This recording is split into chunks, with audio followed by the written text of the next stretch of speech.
Hello everyone, happy Monday, and welcome to the Stream of Consciousness. I am Dichotomous Prime, aka Vince, and this is the stream where we talk diversity, design, and discourse.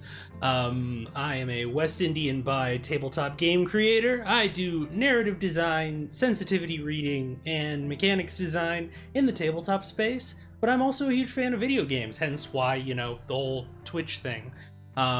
As you can see from our title, we're continuing our playthrough of Horizon Zero Dawn today, and I think we're starting to kind of veer towards the game's third act, so I am very excited for that. Hello Hellpack Streaming, and welcome on in. I hope that you are having a good Monday as well, and hopefully even if it's a little bit subpar, we can start your week off on the right foot, as well as everyone else in chat.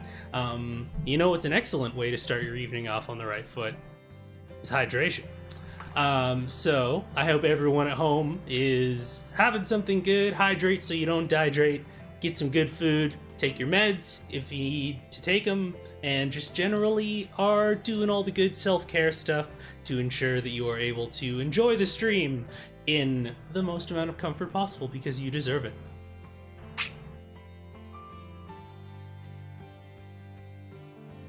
I've tried making a couple of adjustments to my audio this week.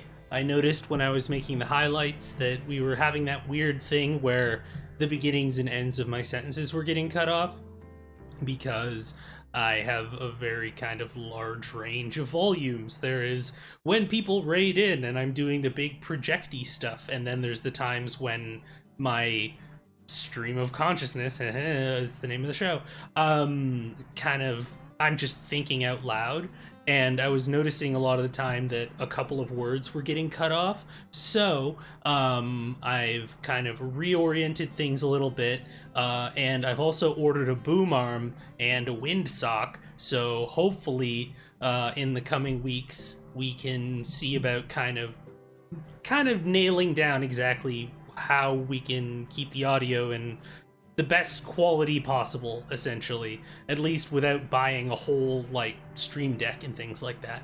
But yeah, so that's kind of things on the technical side of things. On the being a responsible streamer and mental health and safety sort of stuff, let me just CWTW real quick here.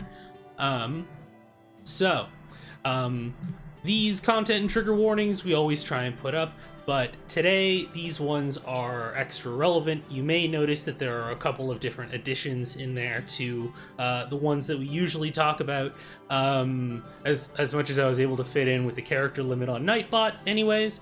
But today's lore is going to be dealing with living through an ecological, apocalyptic scenario. And so we are going to be dealing with some pretty dark and heavy shit. So, I do not blame anyone who, if you happen to just not be in the headspace for that, or if any of the triggers below happen to be especially affecting to you, please, I love having everyone here to hang out, but your mental health and safety is paramount. If it's not something if it's going to be a bad time, please, by all means, put self-care first, put yourself first. There will always be other episodes, and there are always the VODs in the collection on Twitch for you to go and peruse and hang out. But yeah, among other things, there are going to be people living through, literally the end of the world, and so we're going to be talking stuff you can see there, euthanasia, forced sterilization, mass death, things like that. So while I, the world-building nerd in me is very excited to get into that sort of thing, I know that, especially the ecological collapse aspect of the narrative, might hit a little bit too close to home right now, so I figure it's only fair to give people the heads up with respect to that. But yeah, other than that, we're starting to get pretty close to, not quite the end, because I'm trying to do that thing where I finish up all the side quests and then kind of narrow down the main quests, but the lore was just too juicy today, so that's what we're going to be doing. I did the hunting for the lodge quests. So we have a couple of new toys in terms of weapons. And don't worry, I didn't do any of the quests like for the lodge proper. It was just pretty much going around to each of the hunting grounds and making sure that I got like their blazing sun, which is like their gold medal essentially. We polished off the collectibles. I got vastly underwhelming loot boxes for them. I pretty much disassembled everything that they gave me because it just wasn't as good as what I had in my inventory. But it's done. I can look at my collectibles screen and be satisfied now. Like I said, the things that matter, the collectibles and all that sort of stuff, they are now taken care of. And so we can now zoom into just basically doing the story and like, yeah, the level cap. I was incorrect. It's not 50 because I'm now level 52 and it still seems to be going. So we're just gonna keep on trucking and we'll see whether or not I ever hit that before my like entire skill tree is filled up. But yeah, should be exciting as always. As we approach getting into the bunker proper, I'll probably flash that CWTW again. But as always, I always encourage everyone to put your health first. Watch me try to talk and multitask at the same time. There we go. Tunes are off. Transition over here. And we will queue up a BRB for later on in the stream. Excellent. So, now I actually need to turn up the game audio, or at least the audio right over here.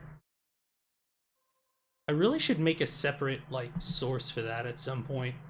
Just because, you know, if I have people on the stream, like people come on to guest or something, like all of the desktop audio from everything, including the music, the conversation, and everything, is all on that one track, and it's starting to get real cumbersome. So I think that that'll probably be my next little bit of like tech fiddlery.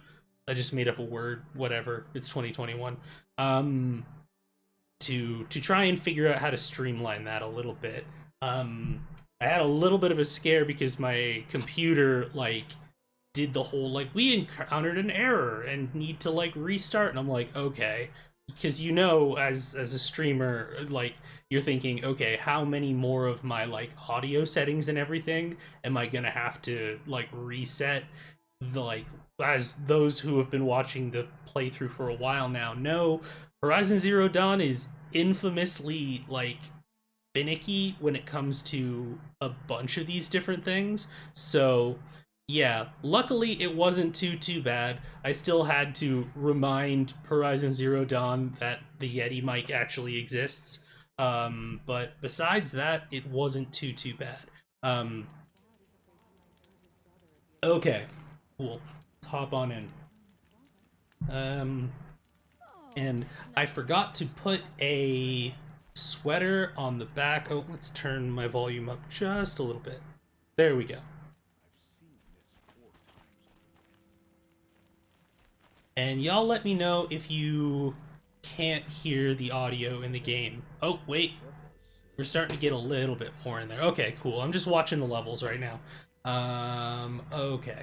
So, stealth outfit, as is the default. Yeah, new toys. So, I have the Lodge Blast Sling, Warbow, and Rope Caster, which, I'm not gonna lie, I was a little bit disappointed that two of the weapons that you get from the Lodge are ones that, like, I almost never use.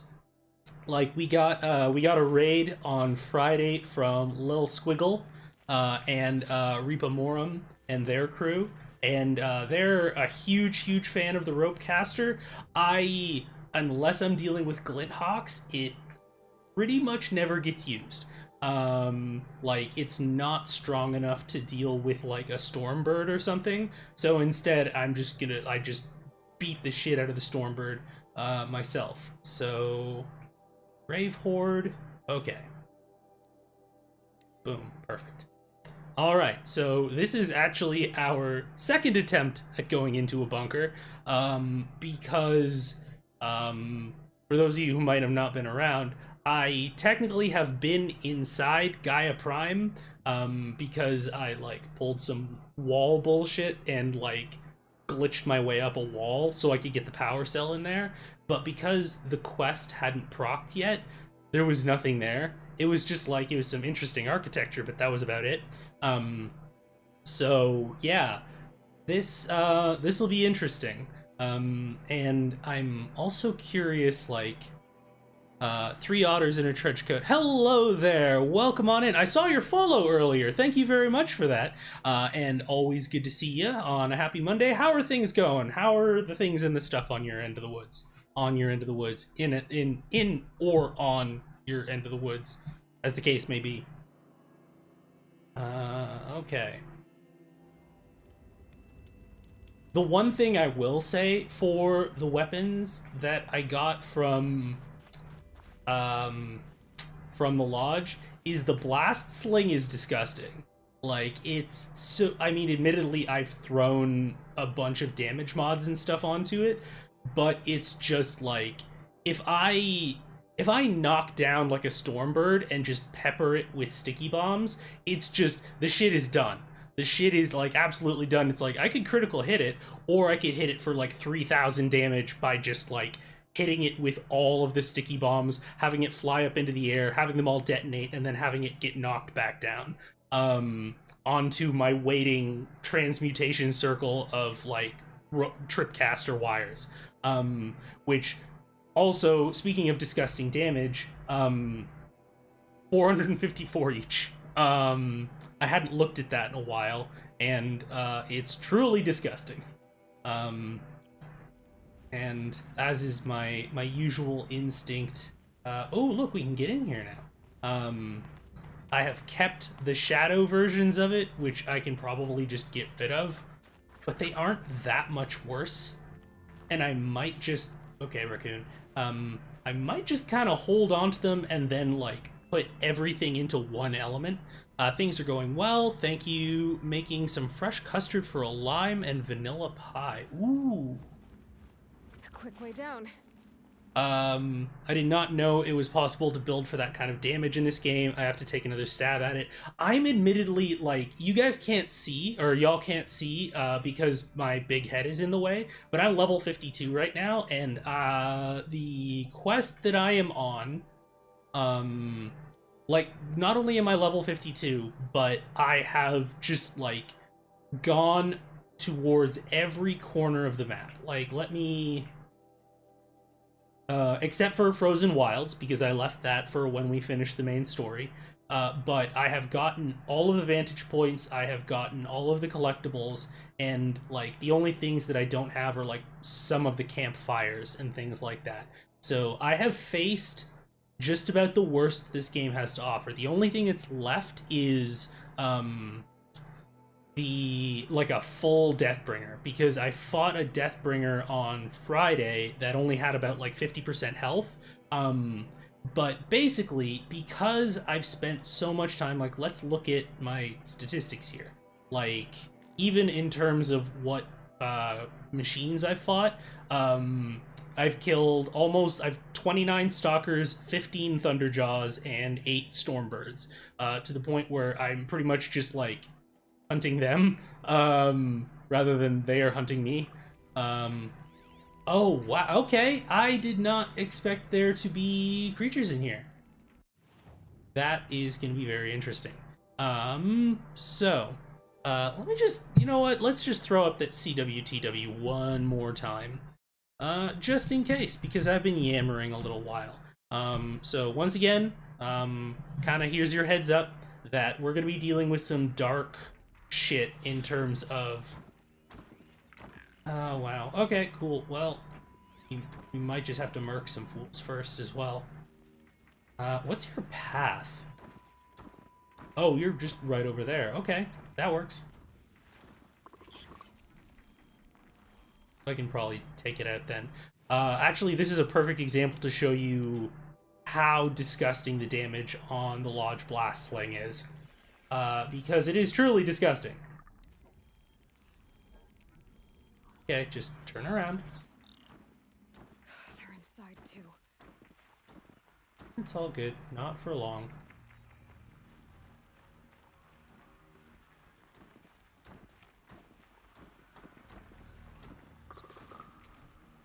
Yeah, I'll just wait for you to come back here. Because, like, these elites, I haven't taken, or I guess because I didn't have any other, like, skills to actually take. I do technically have Leader Strike, but I've never had to use it because, like, I can just explode them with grenades, basically.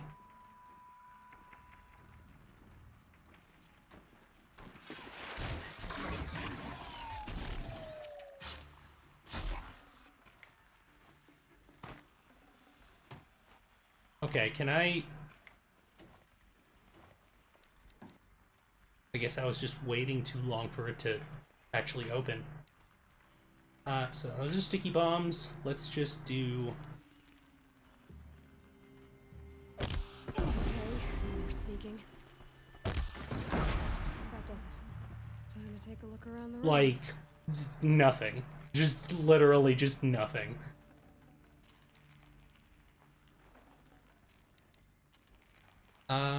How am I for potions? I thought I stocked up. Not quite, but see how many we have in here. Enduring victory. What did that mean? We got a lot of data points. Okay, cool.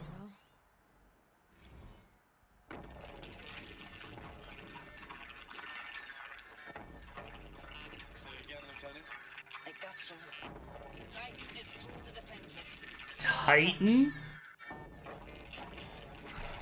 That doesn't sound good. Alive one. And it's pissed. We've got no mobility in here. It'll punch right through us. We hold the hedge at all costs. Then push back out.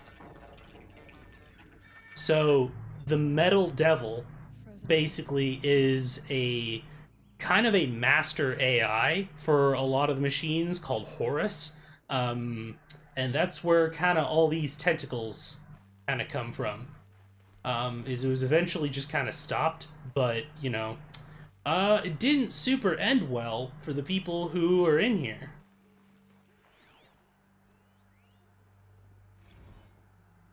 Looks like quite an enduring victory we put our foot in today. Contact in 30 seconds. Hey, think that's enough time for Sobek to finish Zero Dawn? If this is really it, I gotta say, it's been an honor to serve beside these tanks. Oh, the gallows humor. Here it comes. Brace for contact!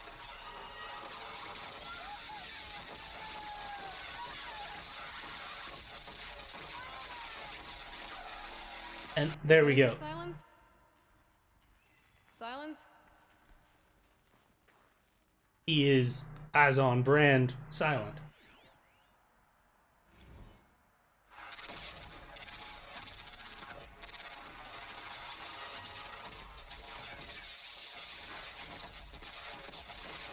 Yeah, we got corruptors.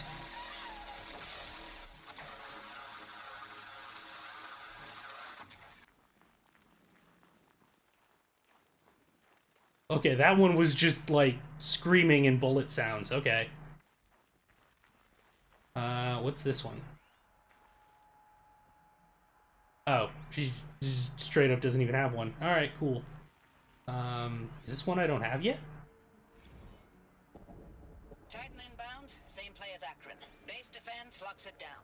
We engage, sever the limbs, blast out the foundries. So yeah, it has factories inside itself.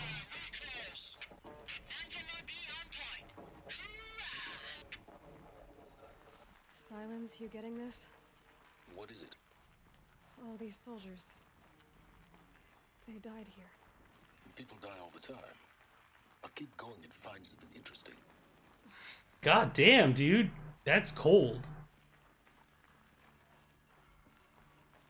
Like, I couldn't imagine just, like, listening to the last moments of so many people is just, like, ugh. Like, there's something about kind of, you know, the journal entries and stuff like that that are, like, things are getting pretty bad, but, like, I don't know.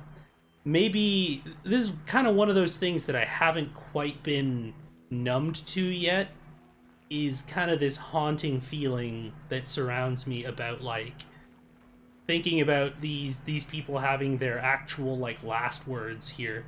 Stranded necklace. Oh, okay. That's a thing one of the merchants in Meridian wants. I was wondering what that actually was. Because that same merchant also wants, like, dirty buckets and stuff. Which I'm like, okay, dude. I mean, I'm not gonna kink shame, but, like, it's weird. Okay. I think that's everything on this ooh, wait. Yeah, okay. Those are all just things I've gotten already. Alright, let's find out how many bandits are actually in here.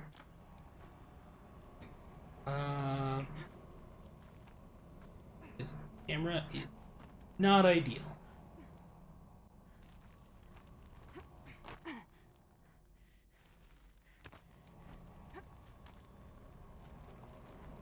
Yeah, I'm just gonna keep hitting the downward directional and hope that the game is actually trustworthy. Okay, let's...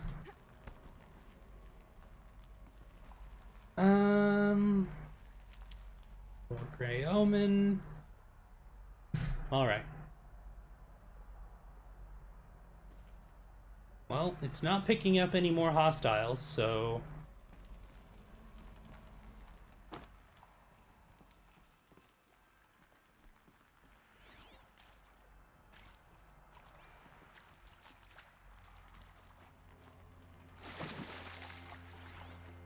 Is there anything in the water? No? Okay.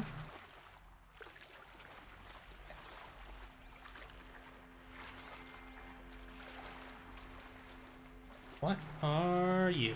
Okay, alright. Damn. Boats are full of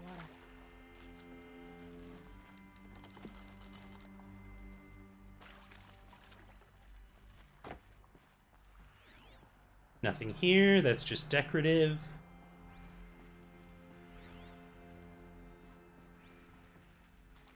Guess the thing that's in the water is me.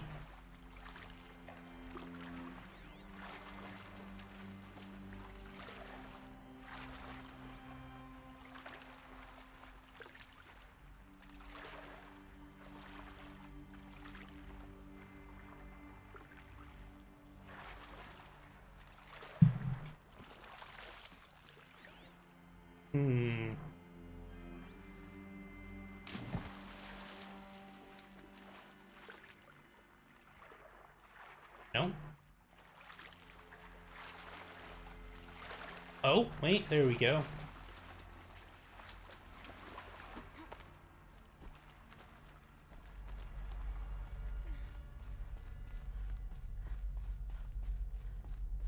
Must have been where the soldiers slept. Like the lodge in Mother's Heart, I guess. Alright, well, the last time I saw someone's record that was in a bed, they were about to shoot themselves. So, brace yourselves, team. Log. First battle of the eastern seaboard wall. Had a long run up to it. Pacific This was before Rim. Kalmar, and projections were a lot worse for the east. For 3 weeks, we kept getting scrambled out to some coastal burg to train Minutemen. It was always raining on account of Europe already being torched. Block after block of prefab barracks. They were still printing barracks right up until the hour the main force hit. The Minutemen? We ran combat drills with them in the streets where they'd lived, trying to pretend they might live to die somewhere else if they paid attention. Nothing worse than the ones who actually bought into it. Hopeful, pestering us with questions about Zero Dawn like we know something they don't. I swear, the more we do this, the more like the bots we are. Except they learn from every fight. And Us? I'm not so sure. So basically, they were training them to die. Like, you are not gonna actually make it out of this, but we need to throw meat in the grinder to try and clog the gears. That's what they say. War never changes. Log. Third Battle of California Marine. The swarm came in from the Pacific, and I don't know if it was the local Minutemen or the crazy 15th, but they'd set the garbage patch alight. Man, the sea was on fire. That stuff was... The first wave of bots came in covered in burning sludge. It bought us an hour or two of slaughtering them on the beaches before the swarm recalculated. We pulled them inland, back through the Kalmar sprawl. Dropped buildings on them, EMP'd the grid. Standard operating procedure. The last time I was in California, I was 5, 6. The light was like that vintage social net filter that was everywhere in the 40s. You know what this reminds me of? Like the actual recounting of what the battles are like is, if anyone in the chat has read Max Brooks's book, World War Z. What was this place? Feels like that. Also, I might add, one of the few books to genuinely give me nightmares. Very, very good book. Very scary.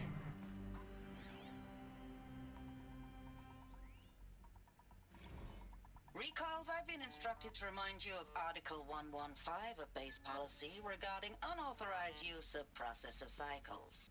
Specifically 115C. Any holographic simulation not directly related to operational training or efficiency. Consider yourself reminded and enjoy your gaming. Well, gotta get some kind of recreation somehow, or you absolutely... Any kind of mental health that they might have, any scraps of that'll go right down the shitter. Thanks for the mails, you. Time goes fast on active duty. 4 months with the wrecking recalls, I don't know, 20 drops. In and out of the West Coast, fighting with these civilian enlistees, scrappy guys and gals. Their training is basically, here's a DEW, when you see a bot, hit it. But somehow it's all coming together. Between us and the 6th MRB, we took down a horse at Lithium Beach. Pulled out before its buddies arrived, but to see a big one go down, I hope it made the news, honey. Showed everyone we're gonna have a shot at turning this around. Oh. We just need to give Project Zero Dawn the time it needs. That everything will be the way it used to be. Why do I feel like not everything is good? Oh, the hopeful ones are almost worse than like the horrible, like everything is awful ones. It's gonna be okay. Yeah, no, Phantom Menace was a good movie, right? Like, ugh. I know it's been days, honey. I'm so sorry. Deployments are getting real long and tougher every time. The swarm's getting better at predicting us. Less of us now. And we have to put in 10 times the work for everyone gone. Like a family business on hard times, only... This isn't my family. It's not with you. I still try to see you. The life we had. In the eyes of people out there. Metal. I remember when they were glad to They had to see be us. comfortable. When they still It was had the metal hope. world. Guess they It were all used seems to to it. be slipping away. I don't even recognize the places we're defending. The only thing I know I'm still fighting for is... you. The Zero Dawn to turn this around? Whatever the hell that is. The combat trauma, the numbing, that's PTSD. Like, everyone kind of, the pop culture idea of PTSD is like kind of the nightmares and the flashbacks, but there's a lot more, and this is kind of coming from my background being in psychology, is there's a lot more of that like negative numbing effect of just like everything shutting down as like a survival mechanism.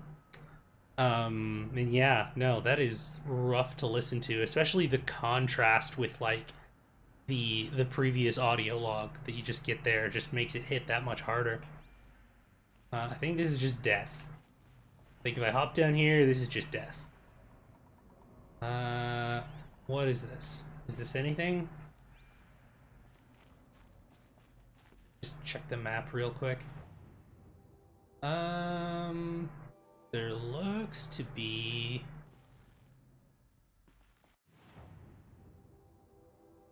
well...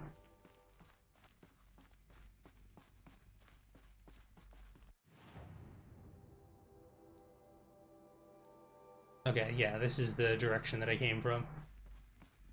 So one thing about these ruins is that so much of them just look the same. Kinda hard to navigate. Oh, wait, no, there's a handhold there. Let's go into this far room first, though.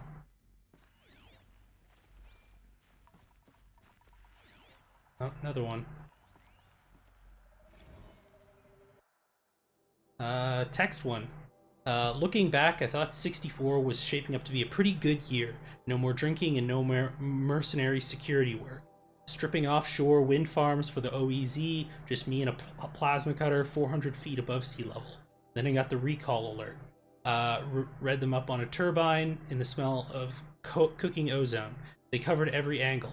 Better pay, amnesty for any combine wars you'd fought in, guaranteed citizenship. We should have thought, okay, what's the catch? But what we did think was, I guess we're better than the bots after all. Big talk from Jerez about pride and duty. Smart guy, he was right. I'd been proud to be a US soldier. I jumped at the chance to be one again. Look what I landed in. I mean, that's the... pretty much taking advantage of people with very few options in order to get them to enlist. Sounds about standard for US operating procedure. The stuff that I hear about, like, recruiters, because I'm in Canada, right?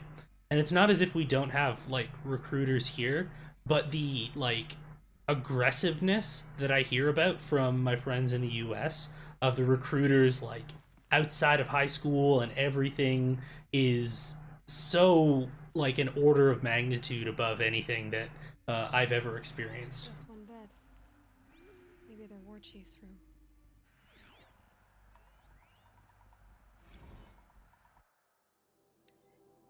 Last night we were talking about D-Day 55. I was a kid then, only a few years out of boot camp. General assembly in a drone hangar. Summer and the sky was bare. The heat was killer. They say US human combat forces are being disbanded. All automated now.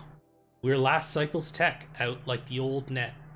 1 million more on basic in a century recession. Could be you'll help build the robots that took your jobs. Or if you know how to handle a power suit, you could find a place that still uses manual labor. Maybe in the OEZ or China where you're not our problem. Low suicide risk, it said in my discharge file. Yeah, so much of this is like the whole idea of like technology was supposed to kind of, you know, make life better for everyone, but ultimately it just made life better for the people who owned the actual means to make them.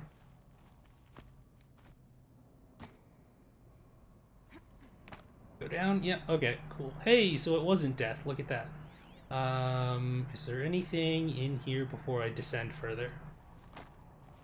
Like, so far this is the strongest writing I've seen in this game.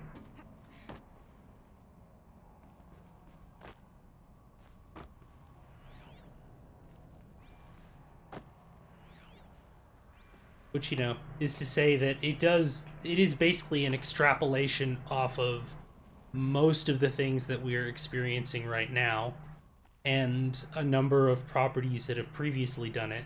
But, you know, after playing Control, I've had a much greater kind of respect for the folks who write all of those entries, because, you know, if you're a narrative designer, that's one of kind of the big things that you'll end up doing in a game like this. And, like, you know, there are writers and authors who have to put those together and, like, deliver an emotional payload, so to speak. Guess that means no power in very few words. These wires must run to the power source. All right.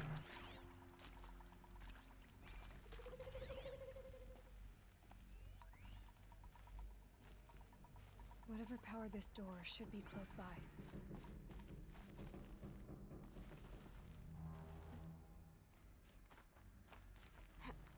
You gonna do a leap of faith? Come on, muscle up. Graphic interface. Must be some kind of code. Maybe I should. Oh, that's informative. Okay. They use the Atari code. Up, down, left, right. Cool. That's funny. Do down, left, right. 3 power lines, 3 sources. That makes 1. You know, someone on the game dev team has a sense of humor. Okay. This might be death. Hey.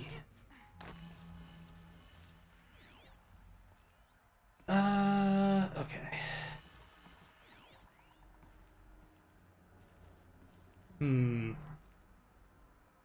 Acquired settings for new error detected. Consult GT Tech. I'm guessing you're what's left of the GT Tech. Hey, y'all wanted to know how I remember the geotherm system reboot? Matthew McConaughey? Bird flies north in summer, east in spring, west in fall, and south in winter.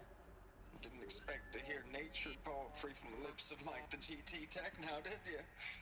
As usual, I defy expectations. Alright. Hey, y'all wanted to know how I remember the geotherm system reboot? Goes like this. Bird flies north in summer, east in spring, west in fall, and south in winter. Didn't expect to hear nature poetry from the lips of Mike the GT Tech now, did you? As usual, I defy expectations. That's 2.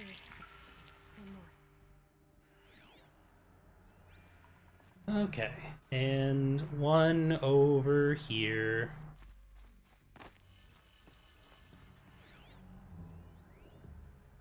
Up, up, down, down. There we go. Up, up.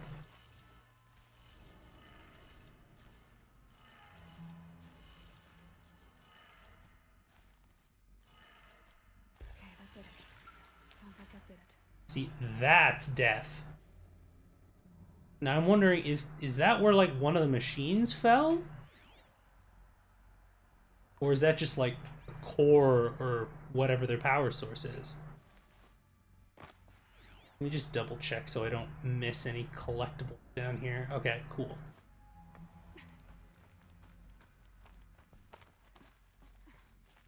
Alright.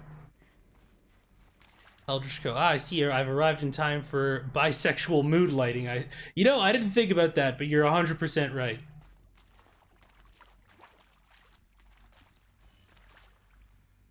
Also, hello, Eldritch Crow. Happy Monday. Welcome on in.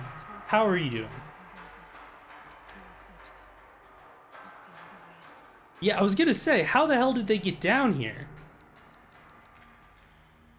And hello, Power Cell. I only need 1 more to get to that ancient armor I found. Well, here I go killing again. Yeah, it's a scrapper. It's not a big deal. Luckily, because this area is so small, couldn't really fit a whole lot of people in here. I'm alright. They're not looking for answers. Just weapons. I mean, a weapon is an answer. Very final answer. Such a final answer. That's not a dated reference at all. Okay. So, usual bandit-based procedure. Take out the sentries first.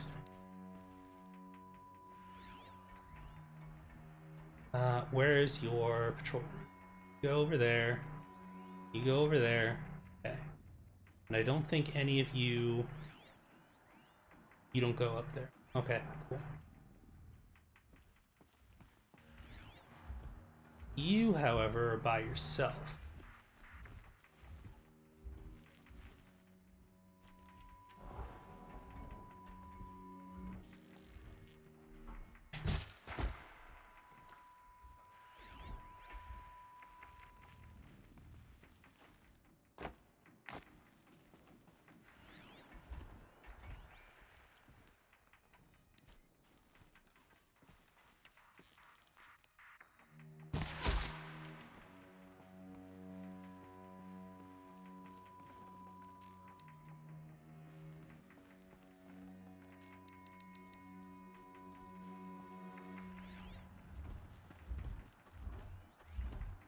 Let's see, just got you on while I do some layout tinkering. You know, I just realized the canon reason nobody hears bodies hitting the ground is probably because of the loud stompy robots. That's hilarious. Probably. Like, I mean, did you ever play Sniper Elite where you had to, like, time your shots to, like, the lightning? That kind of reminds me of that. Let's see. Yeah, exactly. You just have to, like, that would have been a really cool thing, is like if in one of the levels where you had to do the tall necks, if you had to like that'd be, I mean, it'd be kind of an interesting thing to try and program. It would probably make a whole lot more work, but like if you actually had like noise detection, but like it could be masked by like the timing of the stomps of like tall necks and stuff like that. That'd be really cool.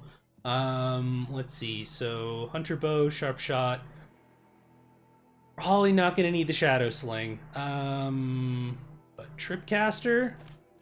Yeah, we can do tripcaster. I'm just gonna leave a blast wire here, just in case someone decides to get overly curious.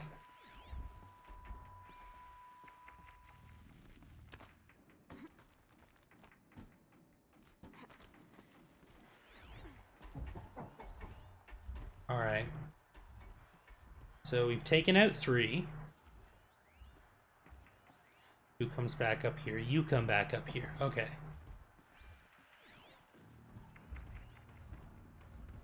So you go up past there. Crap, that means you're gonna see the body. Means...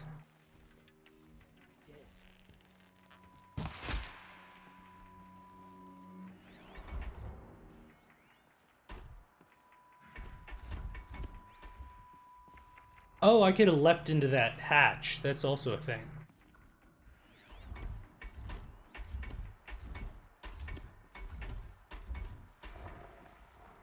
Well, you're all antsy now, that's fine. As long as that scrapper's not gonna come over here, that's fine.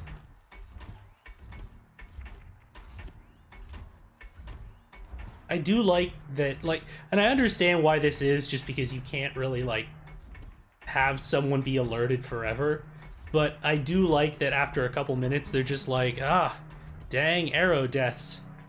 Oh well, shit happens. Things keep happening more and more.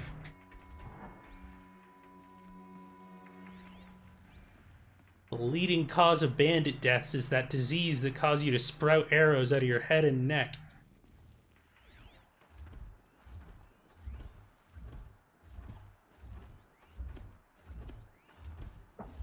Okay, you don't come up here. I don't think. I don't think any of them actually come up here.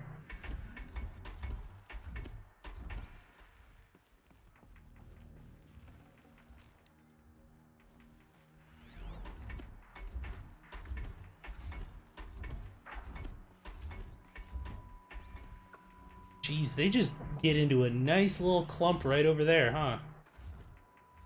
Well.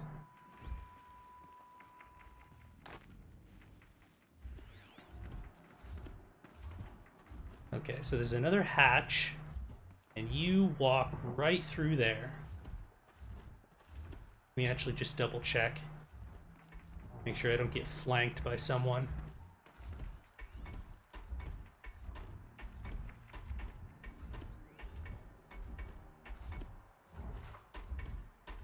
Because once I go down there, I'm down there.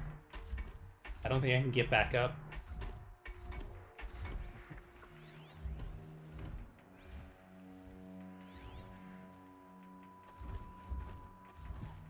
Honestly, it might just be better for me to pepper him with blast bombs.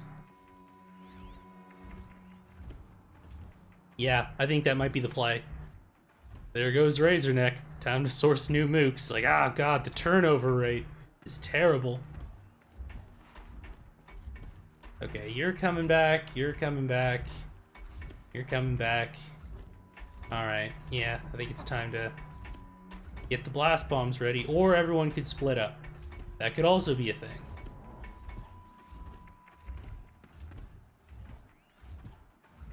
None of you are coming up to the top level anymore, at least.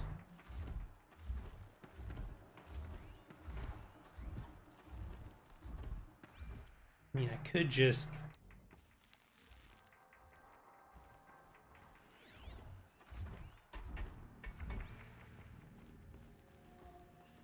Oh yeah, there we go.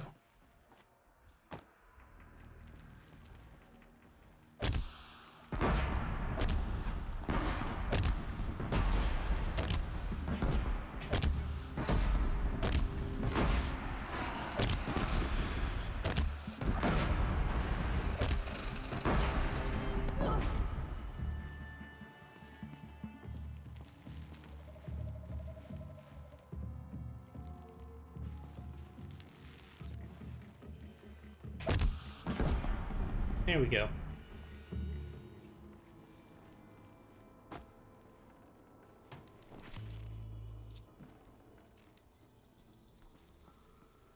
Just like I could do this undetected, or I could just do this. That's fine. Alright, let's take a look for some data points.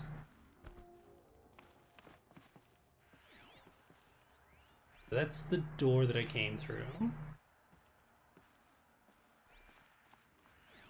Wait. It's black crate. Okay, cool. Nothing special over there. There's more medicinal gray omen.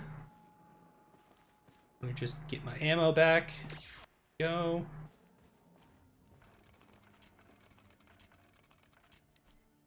The only thing with the blast bombs is the low ammo capacity, but I imagine that the devs probably did that very intentionally. Because if you notice, I have a couple of, like, I have one handling mod on this, and I can just absolutely just carpet bomb the whole area, and it's not even difficult. Like, those were elites and heavies, and it was just kind of like, okay, cool, that's cute. Explode now, please. In here... Nope, more mushrooms. Cool, we're all maxed out.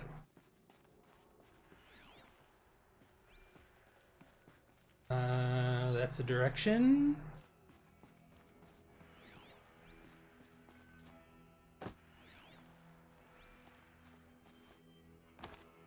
There's probably nothing special in here, but hey. Got too much already. Wrong with being thorough. Especially since when I went up to Pharaoh Automated Solutions, I had to climb back up because I forgot to get a power cell that was up there the first time that I went up. I'm kind of disappointed that there isn't a data point on that. That looks really cool. Oh, geez. I killed him so hard that gravity couldn't even save him.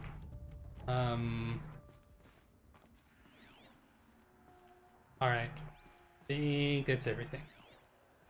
Yeah, that's the dude I killed earlier. Alright, cool. We are done with this room.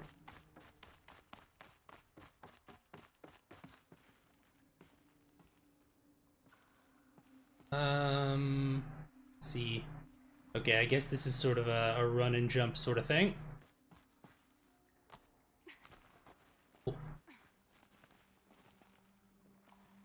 Another ledge there.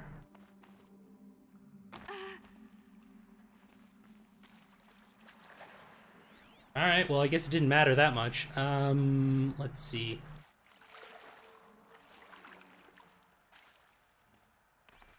That was refreshing.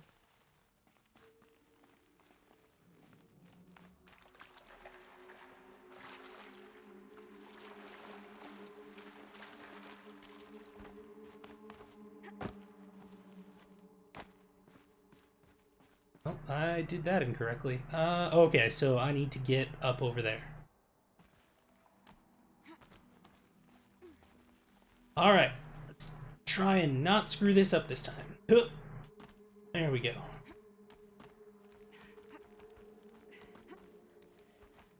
Okay, yeah, come on. Guerrilla Games, the lighting in these areas is very atmospheric, but it does not help with the platforming traversal.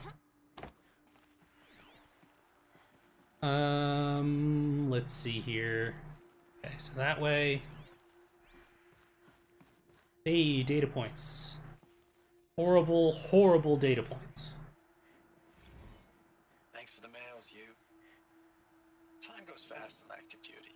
Edited and 4 months with approved. the wreck and recalls. Oh god, they're doing the whole propaganda thing. These scrappy guys and gals, that's all coming together. Between us and the 6th MRB, we took down a horse. I hope we made the news, honey. Showed everyone we're turning this around. We just need to give Project Zero Dawn the time it needs.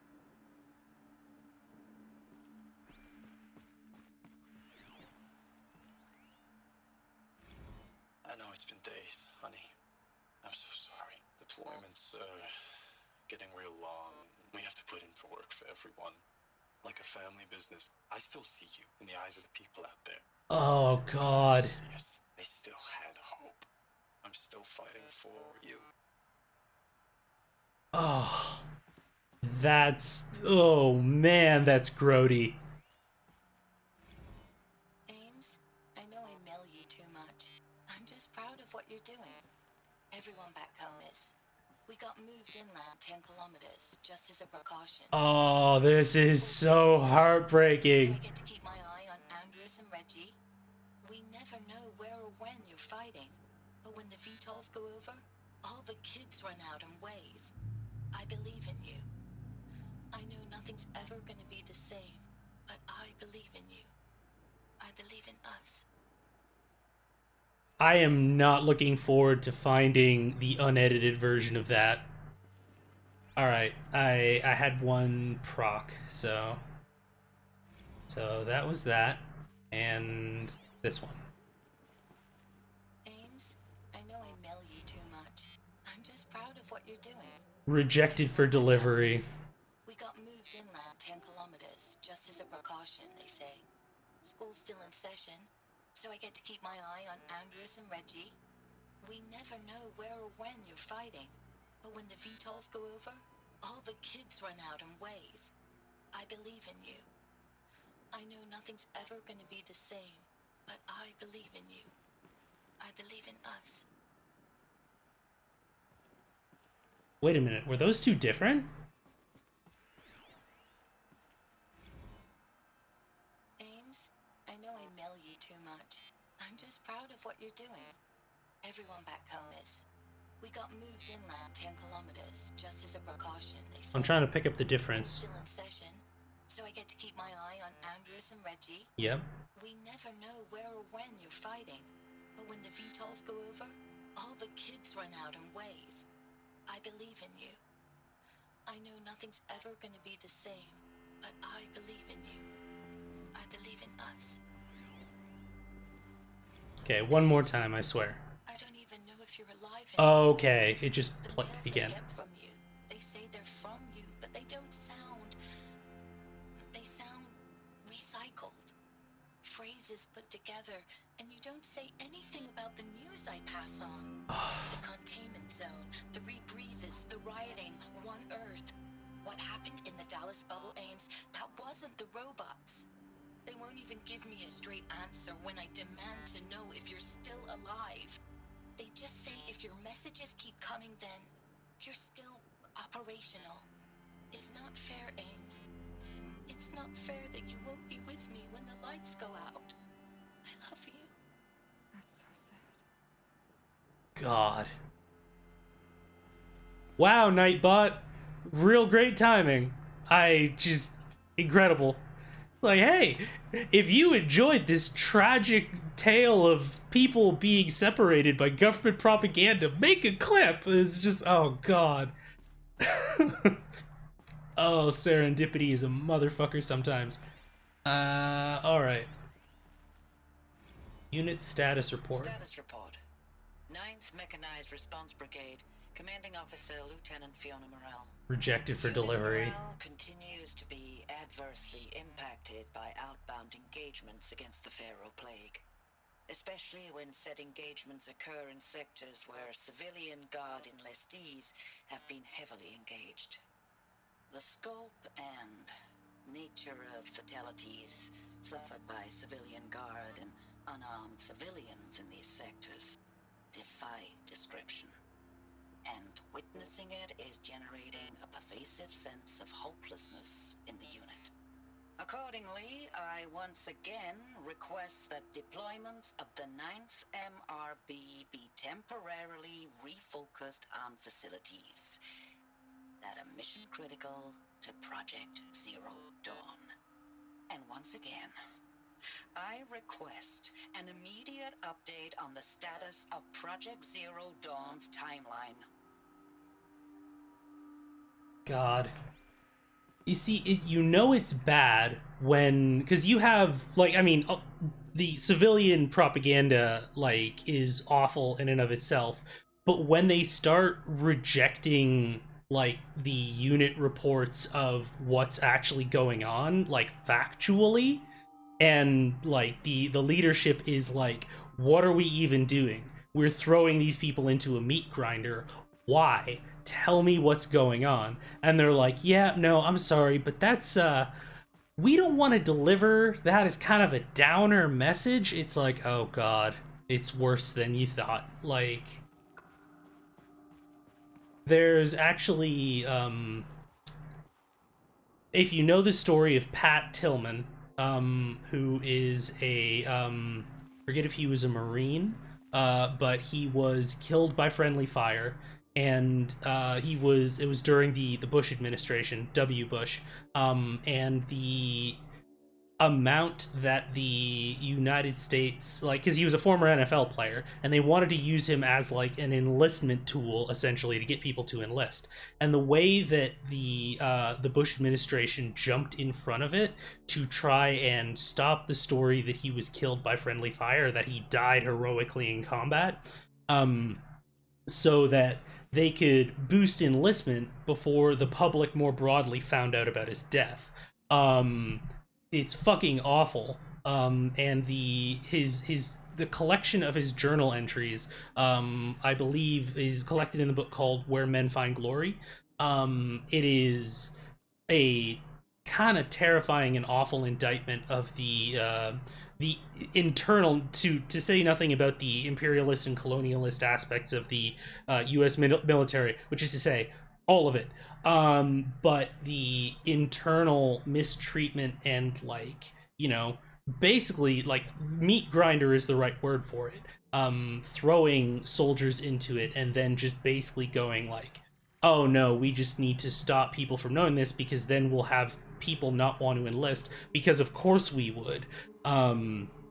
Yeah, it's, the kind of, the disinformation industry is pervasive, and this was kind of reminding me a lot of that, so. Okay, what's going on here? What is this? That? It's a map. A map of what? Our world. The planet Earth, Aloy. It's not flat like you thought. Why would I think that? During eclipses, the shadow cast on the moon is curved. saw our world as a globe. And it looks like this, from a distance. We'll discuss this another time. Back to the matter at hand. The Faro robots were spreading across the world, eating everything up. Somehow, Elizabeth stopped them before it was too late. But how?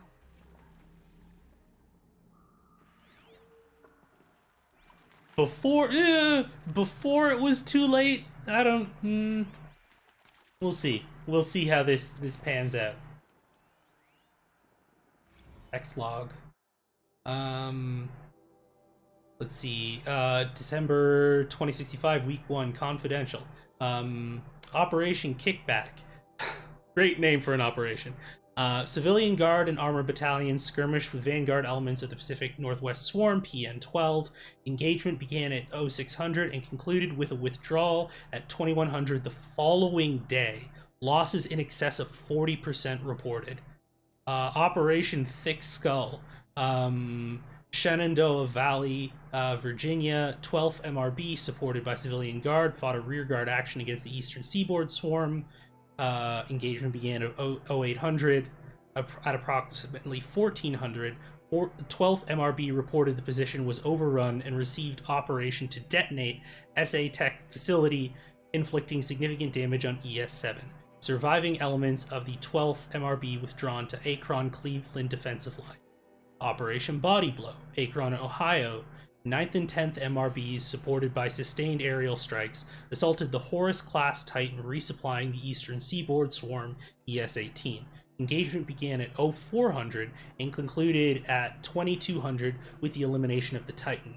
So even before we get into the losses here, to try and put a scale on doing combat for 18 hours straight, like, that is so, like, it's kind of, because it's just numbers, right? Like, I feel like it might kind of get lost under the, like, oh, by the way, 40% losses. Oh, by the way, we had to blow up this thing. Like, all of those sorts of things. Like, even if you are alive, the idea of, like, the amount of shell shock and the amount of trauma that you would go through from, like, constant shelling, bombardment, watching people around you get torn apart, and all of that stuff for 18 hours. Most of us are not awake for 18 hours in a day. Like, that's the thing that I find very striking about this. Or at least one of the things. Let's see. Note that this is 9th MRB's third Titan kill with minimal losses. What is... okay. Civilian Guard Armor Battalions, 12th MRB, 9th and 10th, okay. Brigade Readiness Status, refused recall orders from Operation Pinch Hit deployment along Pensacola-Tallahassee defensive line. Court-martial proceedings underway. Interesting. Recalled from New York engagement zone to reinforce Wichita Theater, refitting at USRC facilities, transferred from Kalmar. Data corrupted. Court-martial underway. That is very interesting. I'm sure, I mean, I hope we find out more about what that is. Or what that has to do with, rather. I don't think that I'm missing anything. So that's the direction it wants me to go. Is this where I came from?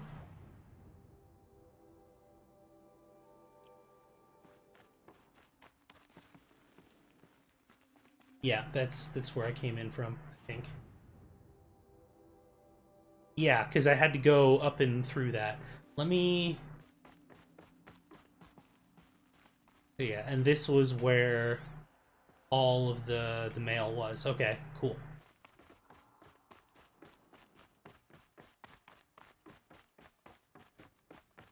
This is exceptionally well done. Like, I'm getting very invested in it, and it's very upsetting, but there's that part of my brain as a narrative designer that's at least removed enough to go, like, while this is very difficult to kind of absorb, it's incredibly well done. It's by far the best, like, writing in the game thus far, in my opinion. It's excellent, truly.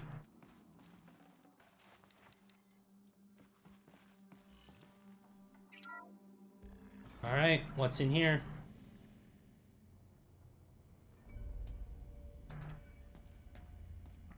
Well, there's the other entrance. God, the scale of this thing. The eclipse. Tampering with the metal devil. They don't think they can wake it, do they? Watch out!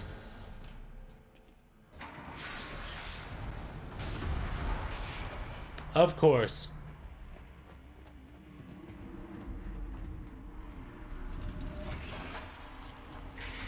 I think you'll find that the Deathbringer is fully operational. Y'all are fucking dead.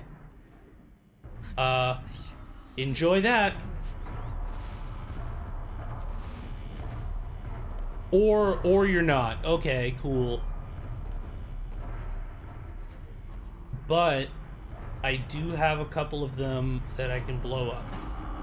So, swarm launcher. Let me just double check my notebook real quick. Machine catalog. Deathbringer. Because, yeah, the swarm launcher disables the swarm launcher attack. Okay, cool.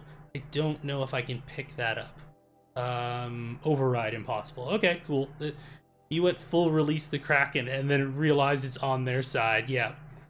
I was just like, listen, most of the time I've been running into the machines, it's been like, oh no, there are some NPCs I have to save them from. Oh wait, it's bandits. Well, sucks to suck.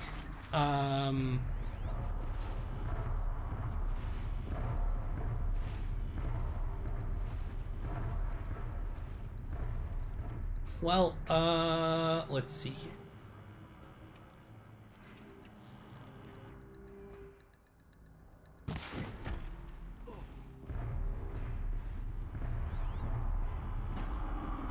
Now, what I probably want to do, because this thing is weak to fire, or at least it's weak to overheating, is probably... Also, I'm gonna get my... What do I have in here?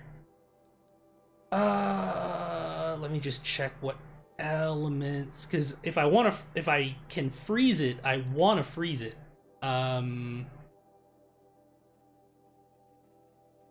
Main body, strength, corruption, weakness to fire and shock. Okay, we knew that.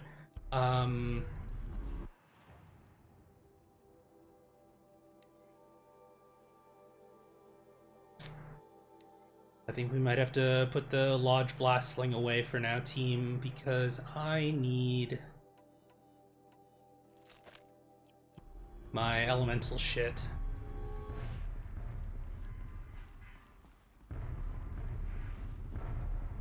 This is gonna be rappelling down, isn't it? Yep, okay.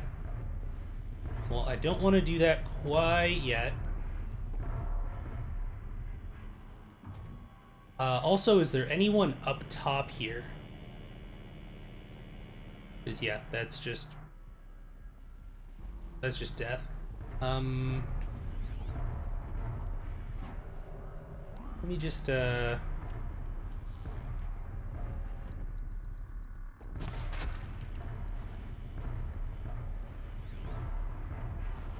Alright.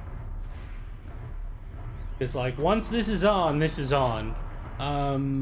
Okay.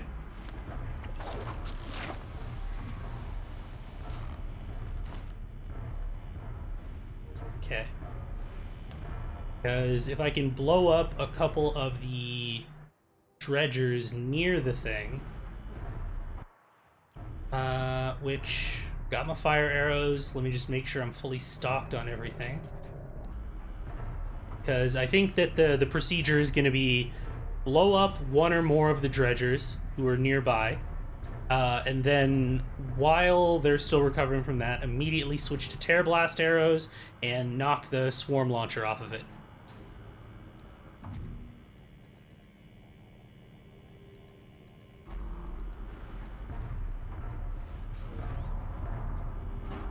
Yeah. Like, you are just gonna be annoying and sitting over there. So, geniuses, how are you planning on getting this thing out of here?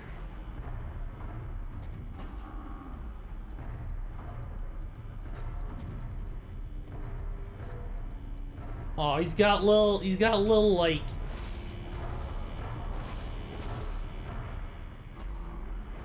He got little toesies.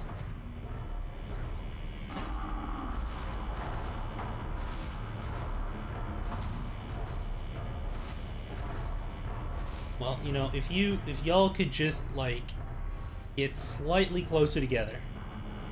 If you could do that, that would be incredible. What if we did that? Yeah, go investigate.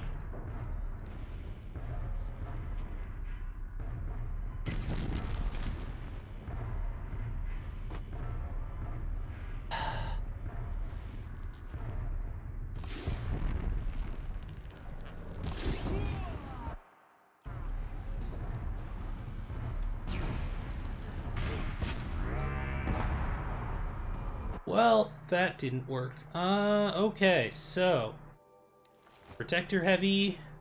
Oh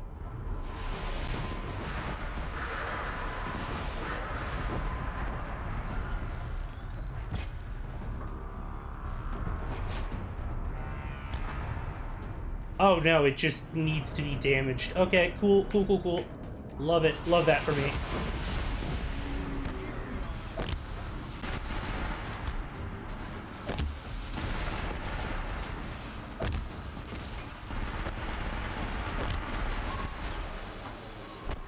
Okay, now this.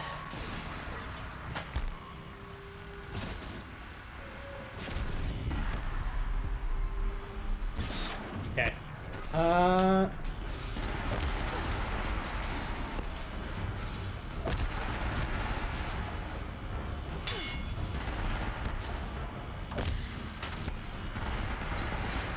And last wire.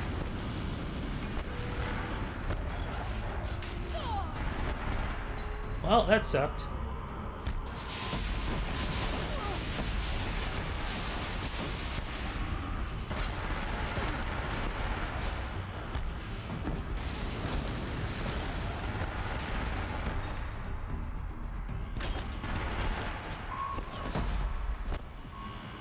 Okay, and...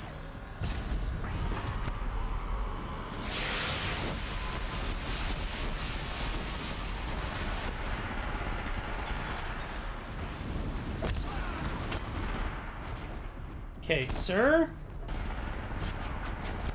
No. I am slightly busy right now.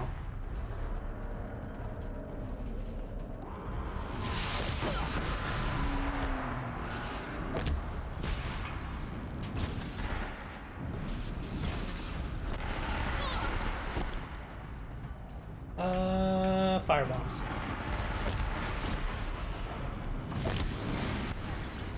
I don't know why I went with the melee outfit when I literally have a thing for, like, ranged stuff. It literally has every machine gun on the planet, and I'm a real smarty for that. How about resist fire? How's that for an idea? That might be... well, let's see. 30% resist shock. Yeah, we're gonna do that. And, yeah. See, that's a significant improvement.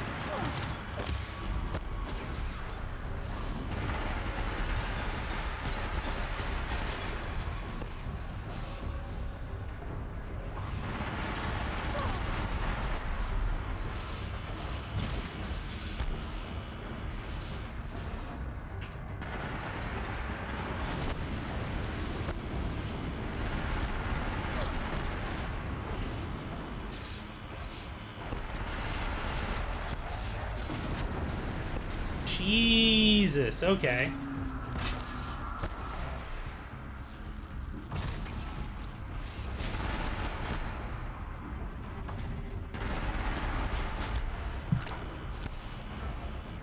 Okay, you're overheating. Oh, I hit that. That is bullshit.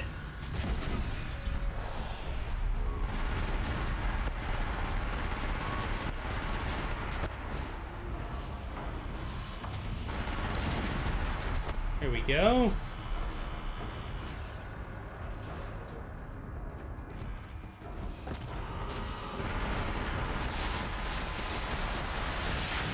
Oh, cool, missile launchers. I love that for me.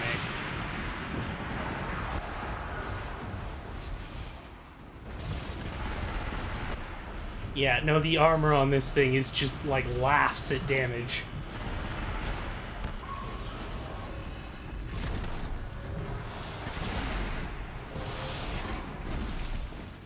Really? I only get 1,000 for killing that. Okay. Sure. I feel like that's a little bullshit, but okay.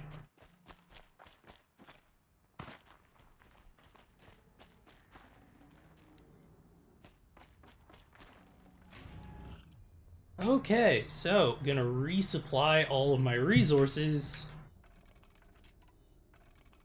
So you know what? That wasn't too bad, honestly.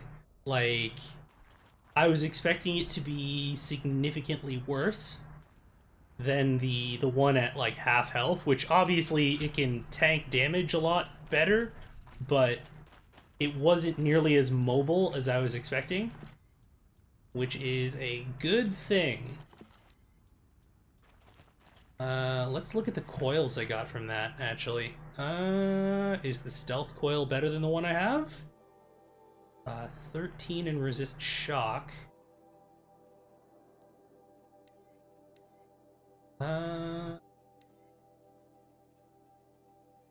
Resist melee and resist range. I'm gonna hold on to those ones.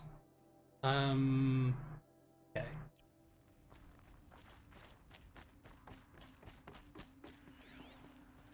I didn't get any Deathbringer parts from it, though. That kind of sucks a little bit. I don't even know what I would use it for, honestly. Is this a save? Oh, is this actually a save point? It's not a save point. Crap. See, sir, your heat sinks are showing. I'm afraid that's against Twitch TOS. Just Deathbringer in a hot tub. Probably be more like a tub of ice so it doesn't overheat. Let's see. It's the exit. Let's refill this.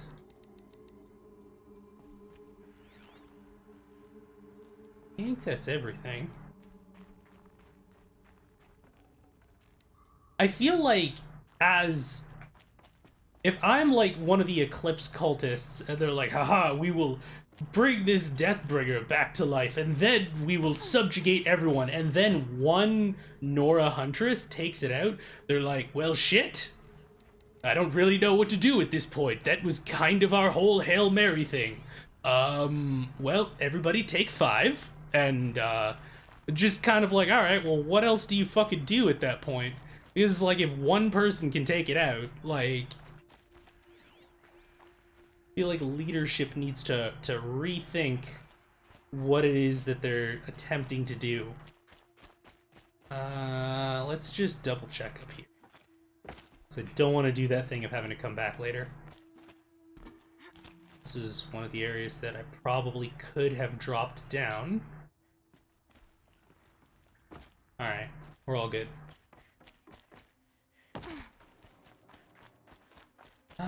Also, let's just, full on everything, or almost full on everything at least. Okay.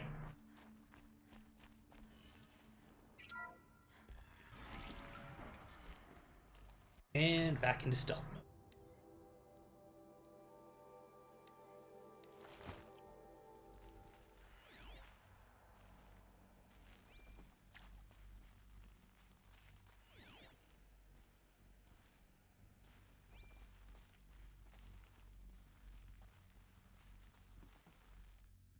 well, shit, guess we just need to get good at life. It's like, yeah, no. This is just one of them is just like, I'm just gonna go to barber college. Fuck this. She has killed over 300 of us at this point. You know what? I'm gonna call it a day. It's just, all these bandits are looking at, like, the military records in here and being like, I'm seeing a lot in common with the way that the cultist leaders are just sending us to die at the hands of this Nora girl. Maybe this is not the path in life that I want. Like, biosphere degradation. Oof, alright, well, this is gonna be a downer. The one time you're better off getting a liberal arts degree. Oh god, yep. No, I feel that. I feel that. August 2065, confidential. Chief findings. Despite increased tactical proficiency of elite and civilian guard units, and many hard-won engagements in the Central European, Antarctic, and Pacific Reach theaters, wow, I switched the letters. The Pharaoh Plague's rate of advance has not slowed, nor has its biomass consumption rate. Damage to the biosphere has already exceeded 2038 levels by every measure and grows worse by the day. Extinction timeline projection remains unchanged, with OAC predicted for mid-November 2065, annihilation of exposed human populations by February 2066, extinction of macrobiotic land organisms by the end of March 2066, and extinction of marine life by early 2068. Continued secrecy Product Zero Dawn, the utter silence regarding its mechanisms of action and completion date make it impossible to predict Zero Dawn's impact or lack of impact on the extinction timeline. Atmospheric collapse. Atmospheric oxygen depletion and toxic emissions remain the greatest environmental threat to Operation Enduring Victory, as well as the wider civilian population and animal life. Operational Atmospheric Collapse, OAC, is currently predicted for mid-November 2065, after which military personnel will require rebreathing apparatuses to operate in the open, and civilians will only be able to survive inside sealed structures. The requirements for air scrubbing and recycling in facilities is addressed in Addendum A linked to this report. Potable water shortages. Major water treatment facilities are already struggling to process water sources compromised by rainfall, heavily contaminated by toxins emitted by the consumption of the Eastern Hemisphere. Just the whole thing. Following the necessary shutdown of all nano-scrubbing functionality, wastewater recycling is already beyond capacity. Hey y'all, howdy dichotomous, howdy chat, hey Ice Cold Brew, welcome on in. We are having a lovely time reading about the end of the world. How are you? How is your Monday? How are things? Let's see. Military response escalation. Addenda linked to this document cover the short-term effects of scorched earth engagements in defense of the western seaboard and ongoing effects of the oceanic economic zone's use of nuclear weapons to delay the enemy's initial advance across the Pacific theater. Oh my goodness. Came in on the great part. Yep. Is this your first playthrough? Have you played through Horizon Zero Dawn before? So just as a heads up, if someone wants to hit the exclamation point CWTW, I nailed part 1 of an interview, and if I nail the next ones, I have a way better job. That is awesome, my friend. I am super happy to hear that. That is fantastic to hear. Jobs are hard to come by these days, so every little bit you can crawl your way up, I am happy and grateful for. Played it about 3-4 years back. Okay, cool. Just, yeah, we are in the heavy shit, so to speak. So, didn't want anyone getting ambushed by some of the talks of suicidal ideation, mass civilian death, and ecological collapse, because, you know, it might hit a little bit closer to home in 2021. I'm gonna take a quick drink real quick.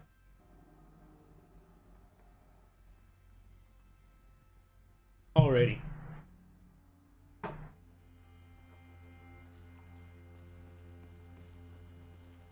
Alright. Let's see what other hell awaits us. Thank you, Dr. Sobek. You can take a seat. What? You're going to her after what she just said? Dr. Sobek has made the situation very clear, General, and given us an option. We should all be thanking her. Oh, it's just... I mean, my God. Maybe take this discussion offline. There's not going to be any... Take it to the DMs. You saw the numbers. Now, Pharaoh, he'll foot the bill, but his money can't buy the time necessary to complete Zero Dawn. That can only be paid for in blood. Oh, come on. If we upgrade our fleet, crack the code somehow... Were you not listening? Robots can't do the fighting for you this time. When it comes to hacking, this rogue swarm is an apex predator. Anything automated you throw at it, they will hijack and take over. But this... We'd be throwing civilians into a meat grinder. There it is. Commanders, the enemy we're facing self-replicates faster than we can kill it.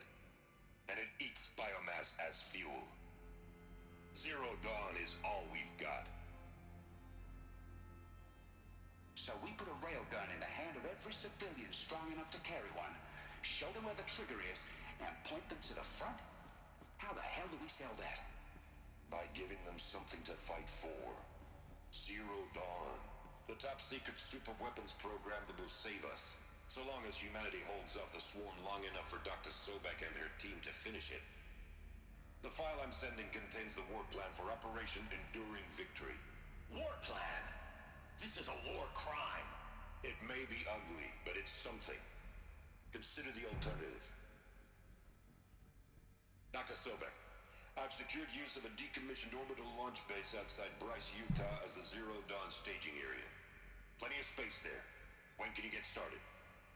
I've already mailed you a list of alpha and beta candidates. Most are foreign nationals or subjects of corporate holdings, so extracting them... Leave that to me. You'll get your dream team. Count on it. Then I'll be off.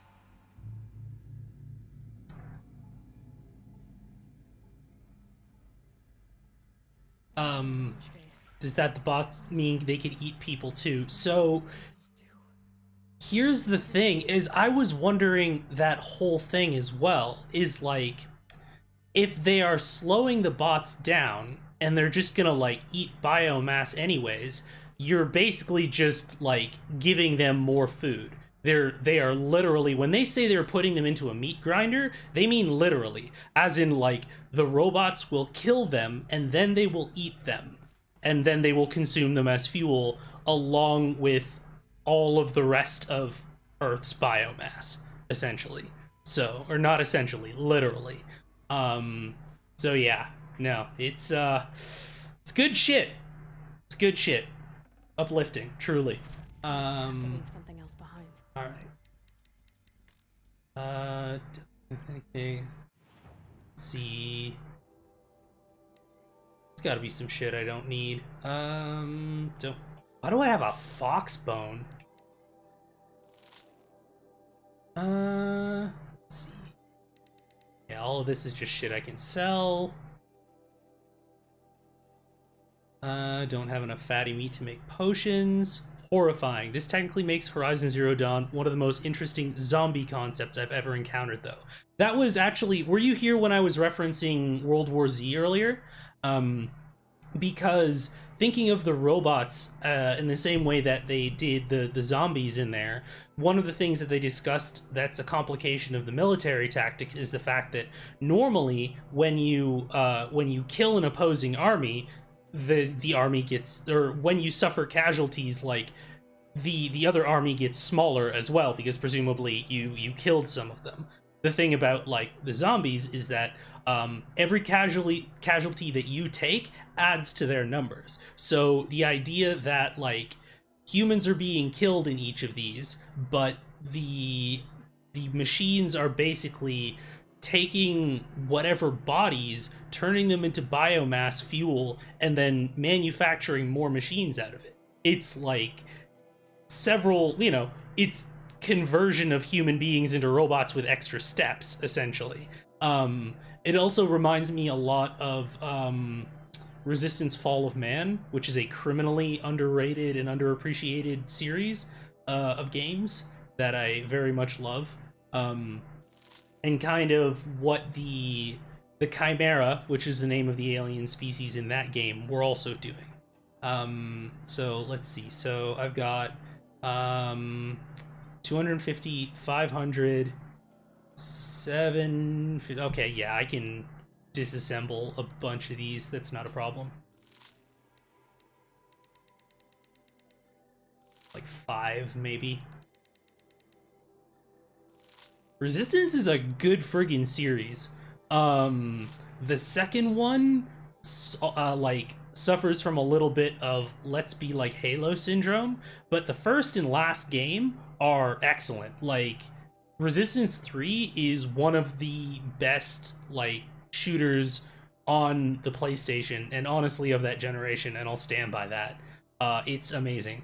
Let's see. I'm almost out of room for modifications. I would not have expected that.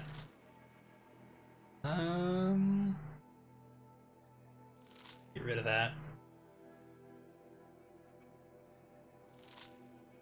I wonder if the stealth weaves top out at 13, because I've been getting like 13% for a really long time. Let's see. That, and okay, the rest of that is, I think, okay. And then, like, damage probably, no, I have a couple that are like 43, 44% damage. Okay, cool. Yeah, I don't need any more. I do not need that much metal burn. I feel like they really overestimated how much I was gonna need of that particular resource. Because that is for corruption arrows, and I almost never use corruption arrows. So yeah, no. That whole thing is fucking horrifying. Glad to be rid of that place. Now I just need to find the orbital launch base they talked about. I've checked my data and located the base. We haven't met the dream team yet, just familiarizing ourselves with the idea that Zero Dawn was the start of this, right? That is correct, Ice Cold Brew. The capital of the Shadow Carja. Not exactly convenient. The palace is crawling with Eclipse agents. Many in positions of authority, all of them wearing focuses. The moment they see Great, it's fucking QAnon. another kill order, and this time the entire Shadow Carja military will be after you. So disable their focuses. You've done it before. It's not that simple.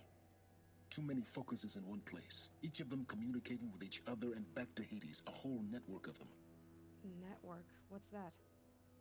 Imagine a vast, invisible web stretched across the land from end to end, connecting focuses together, allowing them to communicate over vast distances instantaneously. All right, so is there some way to cut the web down? Crash the network.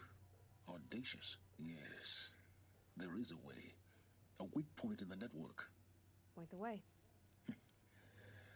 I'll send the location data to your focus. Head there, and I'll be in touch when you're close with more directions. What was Zero Dawn? What sort of super weapon did Elizabeth make?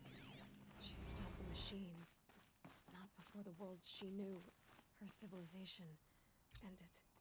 Let's hope it won't come to that again. To curse the darkness. Excellent. Okay.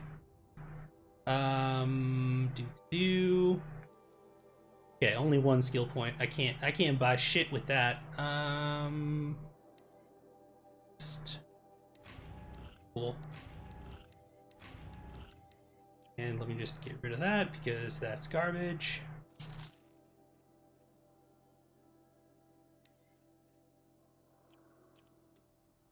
Okay.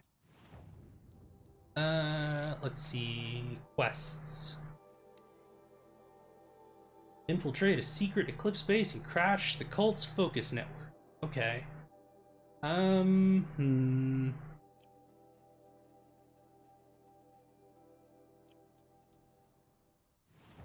Well, it's not another bunker. Because, yeah, the Eclipse base is, like, as far to the far end of the map as possible. Okay, cool. Let's see. Do we... Oh, okay, cool. I don't want to forget to do this. So, we... I can't Fast travel? Why can't I fast travel? Assetry. Okay, let me go down this incredibly dangerous gurney. Yep, there we go. Like a glove. Can I fast travel now? How about... Yeah. So, remember how I was talking about the rock breakers, the corrupted rock breakers? I found the quest that's supposed to introduce you to them at a quarry, and I wanted to make sure to do it when we're on stream. For those who have not seen one of these before. Because basically it's like, God, it's like a mole, but also a seal, but also like, yeah, it's a combination of like a bunch of different things. Like the way that it kind of, like when it's not burrowing, that it just kind of like flops about is very seal-like. But yeah, it'll be interesting because I'm a higher level than when I faced the other ones. Like about 10 levels higher, actually. And this one isn't going to be corrupted. And, you know, there's at least presumably one of them. So, we're gonna investigate that. We're gonna do that quest. Go. And let me just double check what these things are weak to again. Like, so far, that is the only machine that I'm like, oh fuck, when one of them shows up still. Like, the rest of them I feel like I have a pretty good handle on. Rockbreaker. There we go. Surfaces with devastating force, digging arm, exhaust port, fuel sac, elemental explosion, damaging anything in the area. Cool. Yeah, it doesn't have a lot of, like, weak points. And also, it's one of those real irritating creatures that is invulnerable when it's under the ground. Let's see how this works out, because I don't even know if, like... I'm wondering, because I have the quiet sprint ability, and I don't know if that actually reduces the noise of everything that I do, or if it's just, like, you know, the normal stuff. Okay, cool. Can I, like, rappel down one of these and not, like, fall and take a bunch of damage? Well, whatever. Okay. Examine the mound. Don't want to buy them a drink first? One of these. Alright.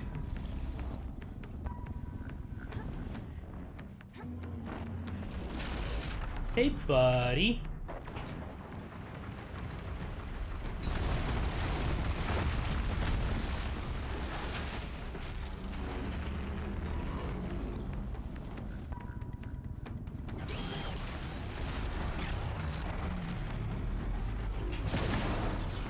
There we go.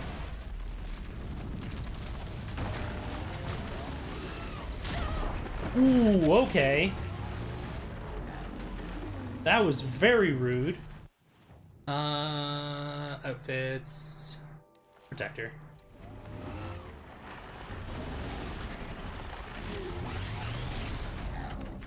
Yeah, get iframed. Come on.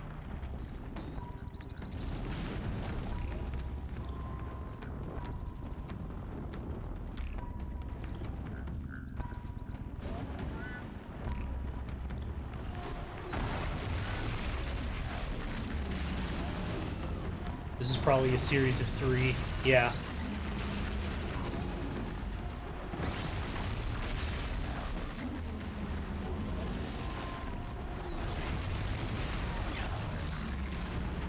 You good? You done your SeaWorld act?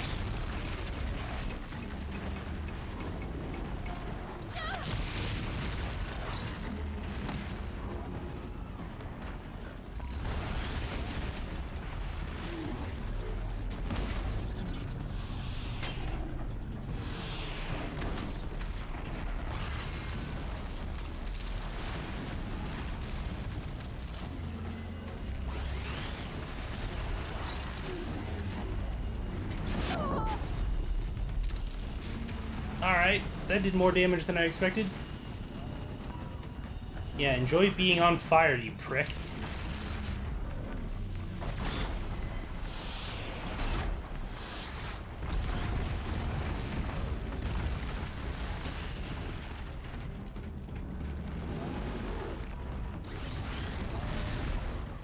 I can't actually see where you are. Right on time.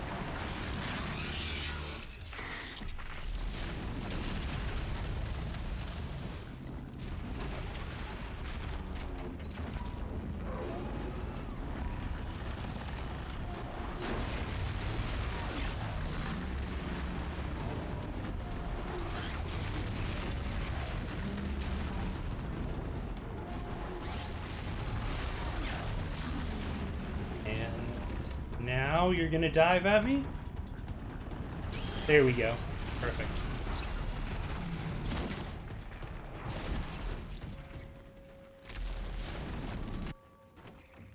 Kate.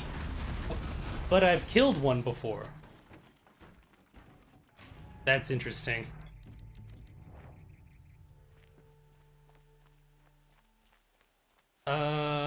Mound. Oh, is the mound just gone now? Oh, that sucks. Oh well.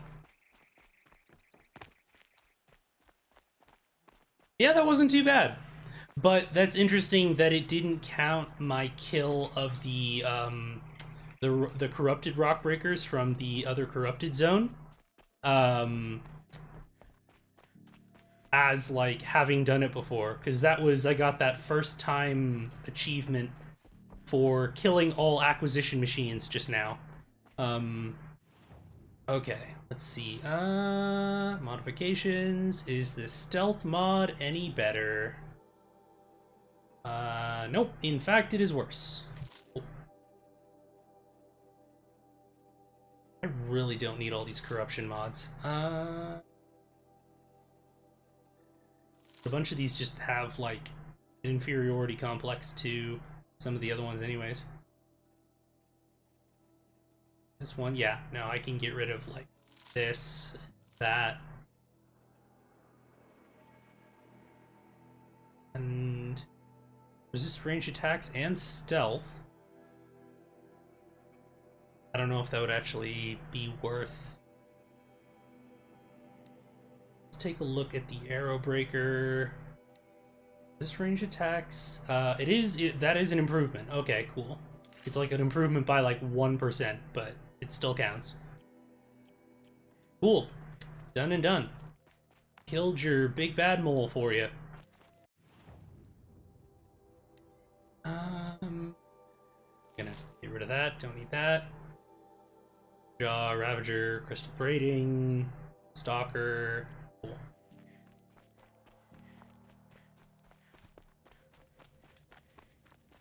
Where are you? There you are. Hey, buddy. I've never seen a machine like that. Whoa! Nor a hunter so bold. Take this. It's from the quarry stores, but no one's gonna argue that you don't deserve it. May you walk in the light, friend. Especially when dealing with what comes up from the ground. It's a bit frivolous, isn't it? Cool. What'd I get? Remarkable reward box. Alright, let's see what's in this thing.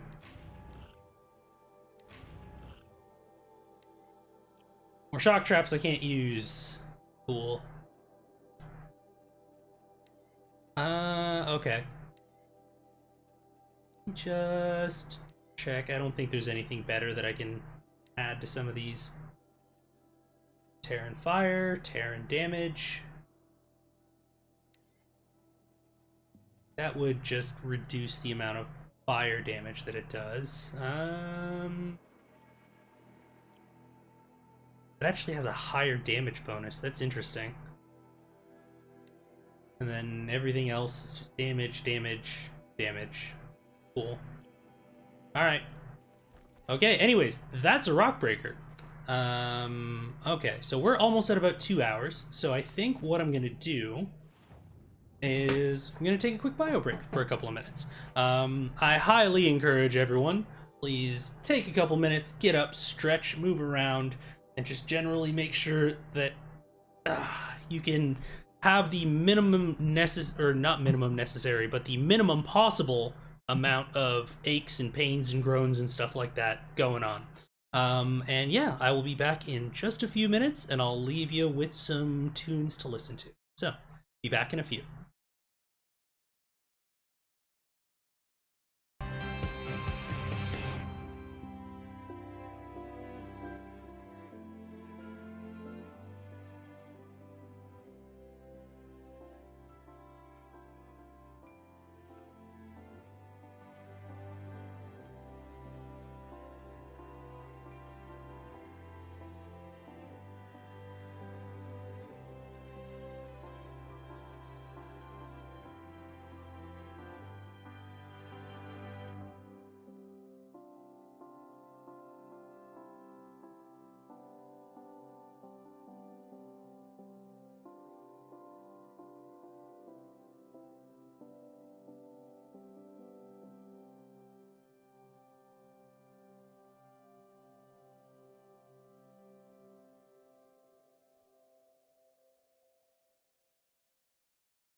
Okay, and welcome on back. Thank you everybody for your patience, and I hope that everybody is engaging in some of that good self-care.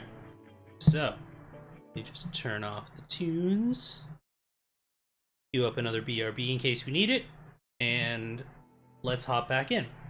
Okay, so Do people have a particular preference for which of the quests I do? Because there's part of me that just kind of wants to do the, like, you know, oh no, let's just get errands, like, bullshit, like, your sister is working for the eclipse. Let's just get this out of the way, because you're, like, gonna be like, oh, but it can't be, and it's like, yeah, you're gonna get sad, and then you're gonna drink, and then you're gonna come out to, like, the fields of battle and be useless, and, like, eventually it's gonna be like, you can't, but it's terrible, and all that sort of stuff. So I am open to doing, because yeah, we have about an hour left.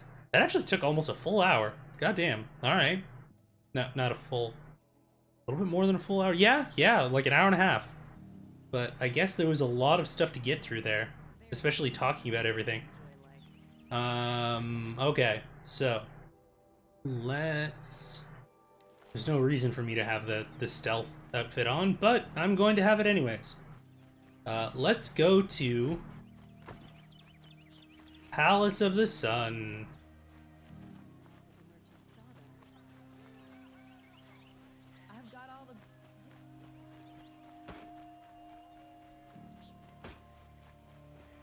God damn. Alright. Wait. It's over there? Okay. The objective markers are misleading. Oh, hi, hello. What are you? Let's see here. Mad Sun King. Be warned, reader, this is a true account of the Mad Sun King's Chiron's acts. These glyphs are blotted in blood. Truly, the savageries committed can barely be recounted, so pray to the cleansing sun for yourself, for the tellers of these tales. Geez, for someone who really is, like, trying to sell me on the, like, it was so terrible and everything, you are milking the crap out of this. So, suffice it to say, war crimes, a horrible, like, human sacrifice, most likely here forth. Let's see. The Utaru, who sought to appease with gifts of grain, were slaughtered in such number upon the following harvest. The maize grew black and blue with the blood of the dead. Against the Oseram, the terror of the sun, piled the corpses of their fallen up to the walls of their villages, so his kestrels might clamber upon the dead to enter. Upon the valley of the Nora, terrors of the east, that the trees drooped with corpses hung as grim warnings. Should you wish to read the rest of the Mad King's depredations against his own people, your curiosity will not go unsated. Accounts of the deaths of those sentenced to the Sun Ring, listed in such detail, you might think it reported by their own chattering skulls once piled outside the city gates. Oh geez, this author is like, it's horrible. I couldn't possibly, but I must.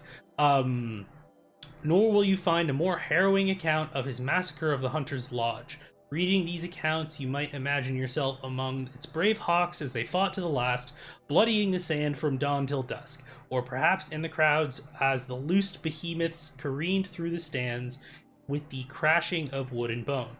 All this crazed bloodletting did the Mad Sun King take in with his pitiless gaze. Indeed, he would not even look away from the goring of his own son in that ring of death.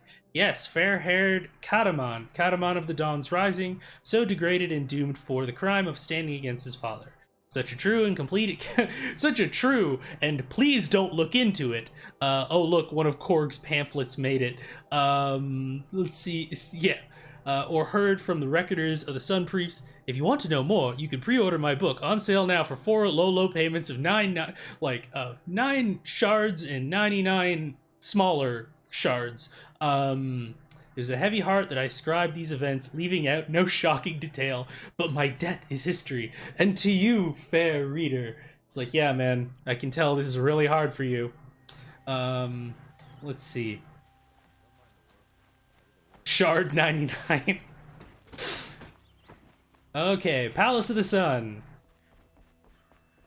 Alright, y'all are probably gonna be, like, shitty and sexist, so what's up? Into the palace without an invitation. Alright, Hey, Greetings, Aloy. blameless My Murad. name is Blameless Murad. Please come with me. You're needed for an important consultation. What do you mean? Where's Erend? He's inside, attending the Sun King, where we should be without further delay. Follow me, please. I recognize whoever the actor is that they used as the face model for Yes, Murad. Reach has come to ask a favor of him. Unpleasant, but that's politics. The Sun King is eager to meet you. Oh, you're gonna walk so slow. His eye for detail. It's all very intriguing. I'm not here to intrigue you. Too late. Ew. First the Oseram gets special treatment, and now Outlanders from the Savage just because the Sun King hadn't heard. Passed by some Outlander. God, they really want to just beat down on like the xenophobia of just like, oh, it's an Outlander, oh, it's dirty skins. It's like, oh man. Ignore them. Nobles are like children who whine when they don't get a second helping of dessert. What's the Sun King like? The most important thing is what he isn't like. His father. Well, you see, he's not Trump.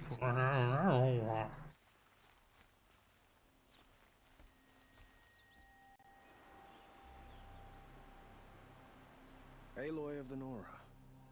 She who sees the unseen. It's a badass title. It would seem you have done me a great service. Erend, tell her what you found. I checked Ursa's tomb. You were right, Aloy. The body is missing a scar below her right knee. I gave it to Ursa when we were kids, fighting over a toy sword. If the body is not Ursa's, then we must assume she is still alive. And I will not abandon her. We only know she was taken, not who took her. I can help with that. Ursa has an enemy among the Oseram. A warlord named Dervahl. Impossible. Every clan in the claim has been hunting for him since the liberation. He has to be dead by now. No other Oseram had the motive and ingenuity to lure Ursa into this trap. I expect to find him lurking somewhere near the border. I've already sent an agent to investigate. He'll be waiting for word from us at the marketplace in Pitchcliff. I can't move troops to the border without provoking the Oseram. But I could send a few vanguardsmen. And perhaps an exceptionally gifted Nora as well. Erend, Murad, let me discuss it with her privately.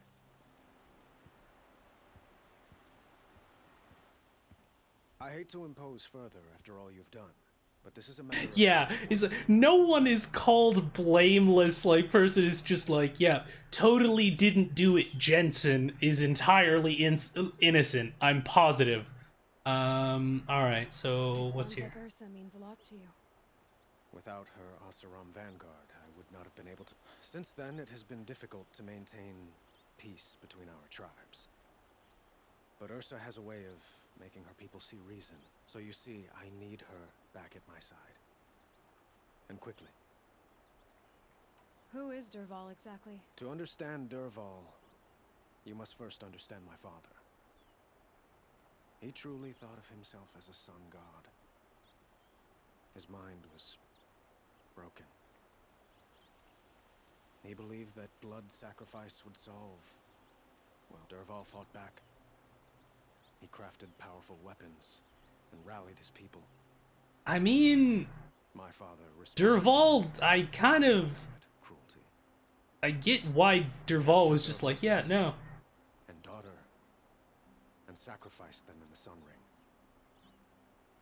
Ring. Okay. So, why would Dervahl... He felt she betrayed him. She fought by his side until she realized he planned to raise Meridian and butcher its people.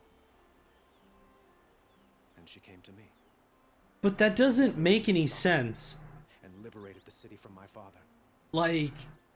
Dervahl has spent every moment since trying to get revenge. Mostly on the other Oseram who fought with us. He made so many powerful... And also, I'm going to kill all of the civilians and do the exact same thing that he... Wait, but... That's... Like, I'm not the only thinking, like, that's kind of poor... Like, it's a very Killmonger-esque, like... No, I totally get why this guy decided to do that and all this sort of stuff. And then also like in the third act is just like, also I'm just gonna murder a bunch of people because that's for revenge, and all that sort of stuff. And it's like, you understand that like Avad was also murdering like his own people and all of that. No? Okay, cool. The killers who attacked the Nora. I've discovered that they're a faction of Shadow Karja called the Eclipse. They're digging up ancient weapons. Machines that corrupt and control other machines. What you're saying echoes reports I've received from Murad, a Shadow Karja splinter group. When will this attack come? Do you know? I'm not... And we will do what we can to prepare. I don't know, I feel like this is one of those instances where the writers were like, we don't have the option for you to just not work with the Oseram, so we need to make the rebel that was going to prevent them being colonized just as bad. Yeah, it's a trope that comes up a lot in, like, you know, oh, interesting, so this, like, this villain actually has a really good reason for doing what they're going to, but we don't have the time in the production schedule to actually, like, have you interact with a way that doesn't involve having your arrows interact with his skull, so we're gonna have that. But also, I haven't done the quest yet, so who knows. But just the, like, the way that it's stated of just kind of the, like, oh, also he decided to, like, butcher, he wanted to butcher everyone in Meridian, and I'm like, you give me, like, the A to B on that, as opposed to, like, everything else, because, like, all of those other things seemed, like, legit, and then it was just kind of like, also, I would like to kill all the civilians, please? All of the civilians. Like, alright. I'd like to ask you something. By all means. Karja and Oseram. I couldn't have liberated Meridian without the help of Ursa and her Oseram freebooters. But the ealdormen of the Oseram clans in the claim have become jealous of their success. So have many Karja nobles. It's a volatile situation. Especially given the fact that my father raided the Ursa helps keep the They're jealous? promising a future based okay. on mutual gain. But some, like... Quite a place you've got here. You don't approve. Well, but we must be patient. Change won't come in a single sunrise. But will it happen at all, while men live in palaces? Eventually. If people like you help me bring it about. Are you not a king with absolute power? Are you, okay. Well, I can't, you see, my hands are tied, and, you know, you see the voting blocks. Okay, alright, cool. They call you a sun god who killed his own father. They say you can see the invisible, split an arrow at 50 paces, and tame machines. It's not too far off. Well, I would like to unite the tribes in harmony, but you saw how many courtiers I have to deal with first. Maybe next week. What can you tell me about... They are remnants of my father's. Like him, they care only for domination. And seek to draw upon... Since Ursa helped me take this city from them, they were perfect scapegoats. Dervahl knew this, of course, and planned it well. Alright. Let's get going. I know. Well. Who says that? Well, Murad, for one. Don't hesitate to ask him... Okay, cool. Cool story, bro. Alright, Pitchcliff. Oh?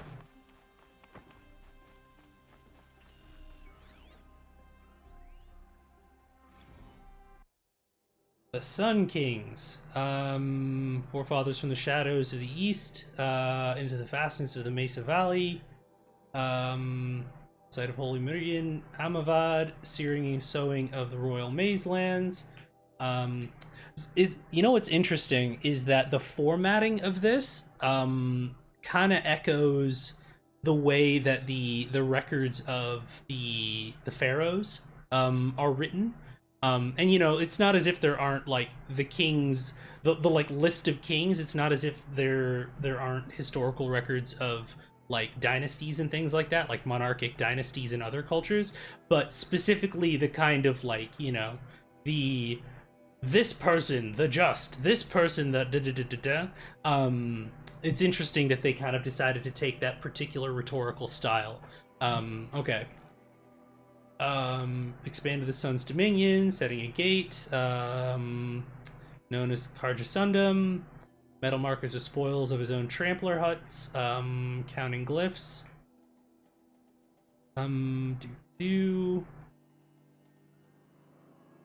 Grace waters of daybreak, Sundom might extend ever further. Really? This, even the ones who didn't straight up just like raid people for human sacrifice, this whole sort of expanded the Dominion,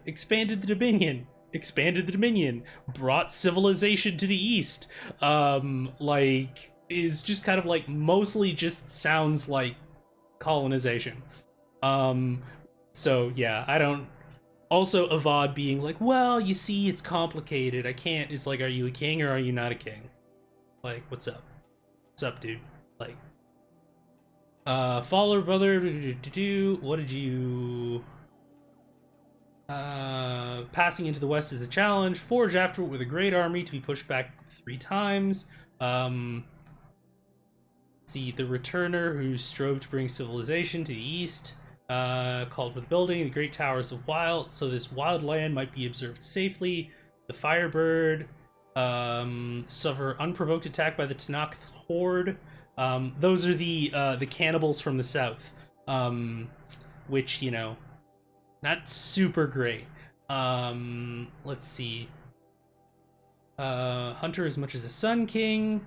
Competition beneath the sun. So he was the one who created the first Sun Hawk and Hawks of the Hunter's Lodge. Marzid, the sun visited his visions. Let's see. Deathly ill from his own pigments. Ivas. And then Avad the Liberator. Oh, wow. You see, if he inconveniences the poor and colonized, he's a king. If he inconveniences the rich noble courtiers, he's a dictator and must be deposed. Yeah, pretty much. Let's see, order the spilling of much, let's see, bring a twilight time, in his early years as a Sun King, defending the Sun from the encroachment of other tribes and the derangement of the machines, but who became greatly addled. Interesting. So, did something happen to Jiran? I'm very curious. Also, can I just say the whole sort of like the use of like insanity and like sanism, I'm not a super huge big fan of that. It's like, you could just say that he was a shitty person. But then hence my question of, did something actually happen to like Jiran? Like, do we have like a Phineas Gage type thing to where, like, I don't know, a fucking arrow struck him through the brainstem and like messed up his amygdala or something? Okay, so, God, this is a really good place where it's a really good reason for me to have fast travel.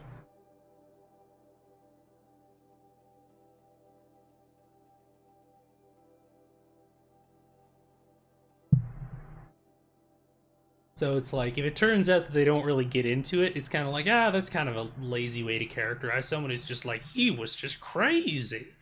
But, you know, hey, I would love to be surprised and have them actually go into like, no, actually, like, he was fighting a machine or something and one of like the pistons went through his head and he recovered, but his personality was different. Like, that would be really interesting.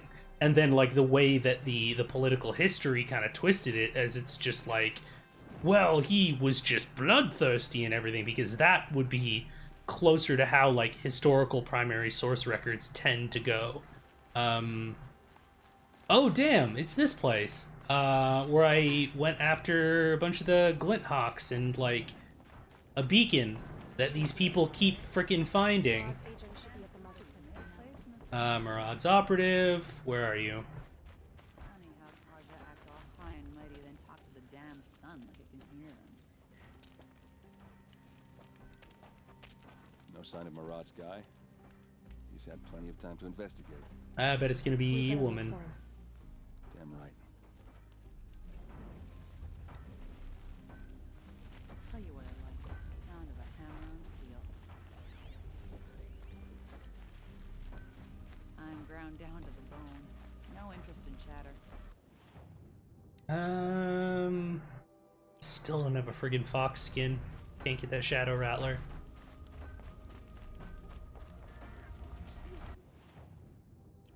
So, I guess I'm just gonna talk to every person?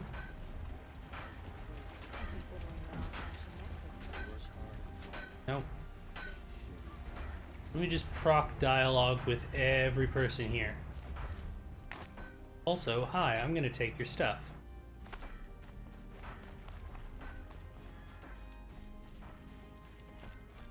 Don't just cast about talking to strangers, woman. You know, she has a point. Cold as winter steel today.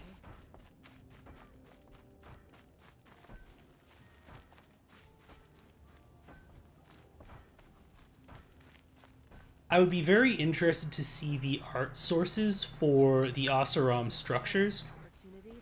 In the sense that, like, the other tribes and their buildings and structures and such are, wow, okay, you got some hustle in your step there, Aaron, or Aaron, whatever the hell your name is, I don't care, Lemmy. All of the other different tribes' structures and things like that seem to kind of have a historical sort of basis, but I don't know of one that looks like this. Most of these Oseram things look very fantasy influenced. So I would be very intrigued to know if there is like a real life basis. Let's see. New metal vessel. Damn frigid, isn't it? Even colder in the claim, I'd wager.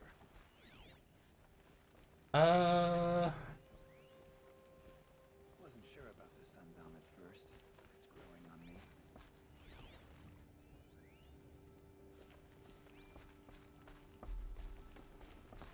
I hate area objectives.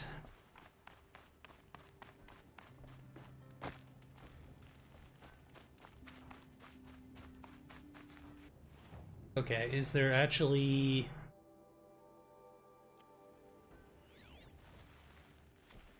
here we go. More tracks. I think someone followed whoever we're following. That sounds bad. Oh, shit. Alright. Well. Has to be Murad's guy. Dervahl's thugs must have made him. Maybe because he found something. Look at this. I think he drew a map with his own. Wait, what? Kind of maps you know you better follow. That might be Pitchcliff. He I must escape the black beast of... Ah! I'll grab him and meet you there. Also, like... that, I mean, I gotta admire the dedication, but, like, if you're bleeding enough that you can make a map, and, like, it's just kind of, oh yeah, no, I know that place, it's a squiggly arrow with an X at the end of it, it's like, really? It's just, that was the, you know, maybe better idea in concept than execution. That's really funny. The dedication. Ugh, ew. The pun. Actually, you know what? That's not that bad. Is there... I seem to recall there were Ravagers around here. Ravagers and Longlegs. What's wild is that so many of these areas I remember from when I was just exploring. Rather than, oh, okay. Well, Aloy, if you could please, thank you. Oh. I probably needed the wash. Oh, look, stuff painted in red. Dude found out what it means to get a life sentence to horny jail. The last bonk. Let's see here. That's not ominous.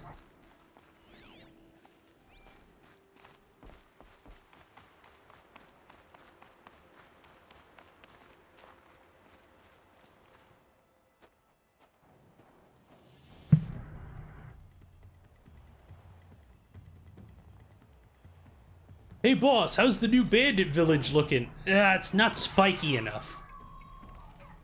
Machines. Looks like they've been... Where did he come from? Tinker. Probably Has he just been with us this whole time? Maybe I can use them to make some trouble. go in first. Hold off until the fighting starts. All right, we've got your back.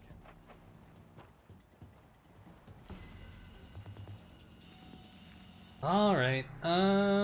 Let's see. I think we're gonna bust out the bandit killer. There we go.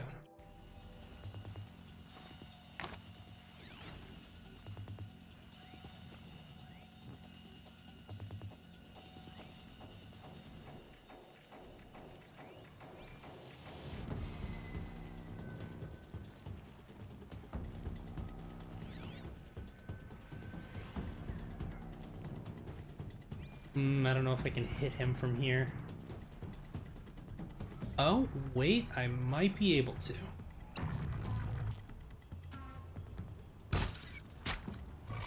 Beautiful.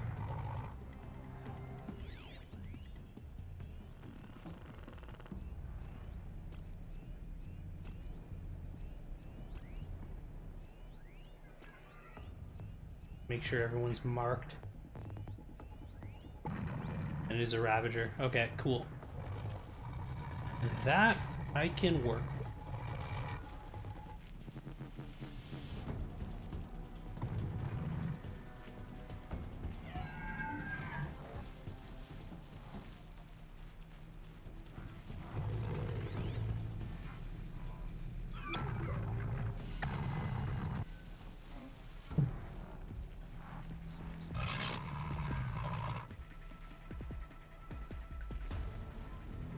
I can't override them. That sucks.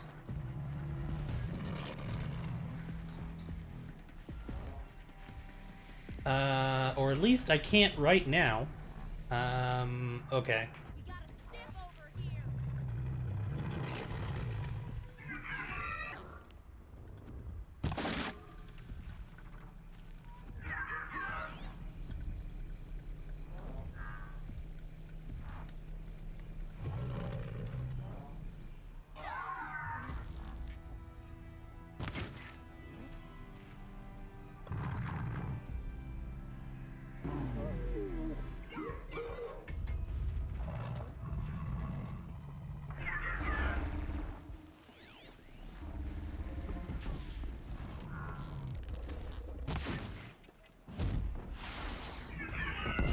There you go. Anyways, have fun.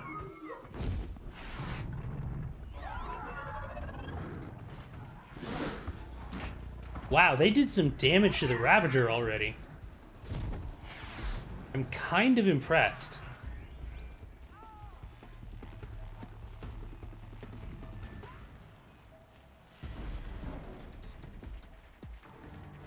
Well, anyways...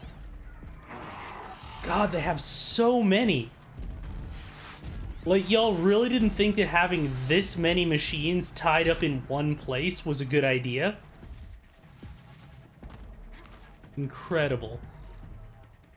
Hey, boss, you don't, think we should, like, take the limbs off these or anything? Nah, it's fine.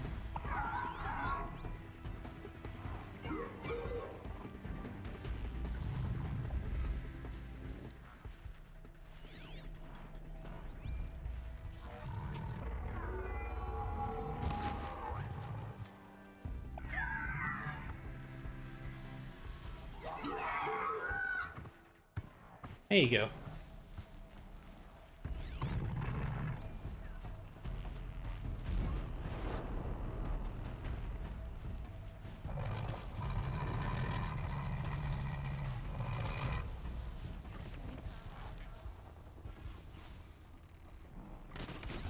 Just make sure I'm actually shooting at the right spot.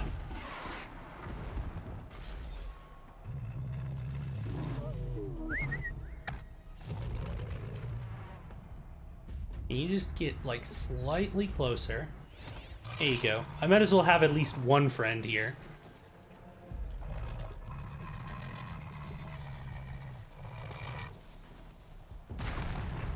There you go. Go, have fun.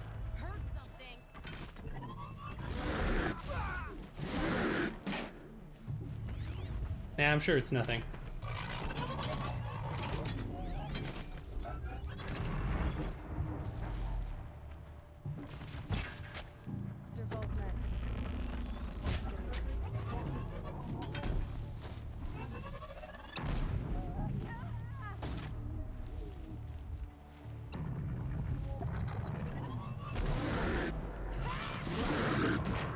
Okay, cool. You got that handled. I won't tell you your business.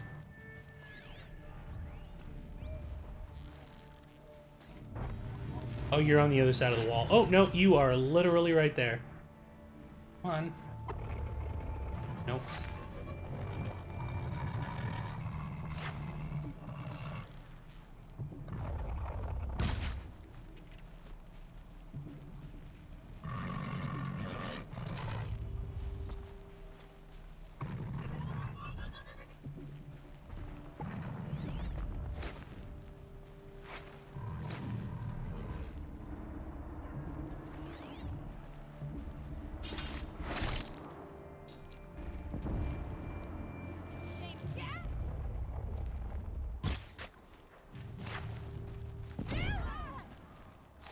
I think they set their own person on fire. Oh, no, it's my guys.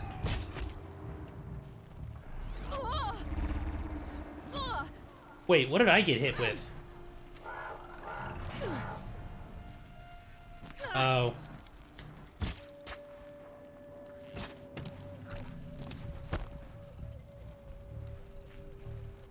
Okay, you know what? I got toys too, dick. You're like, heh, I'm on a roof. Oh shit. Yeah. You were real crafty.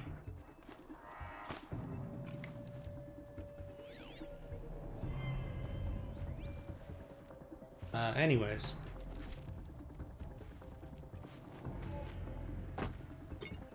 Well, you served me well. Rest in peace.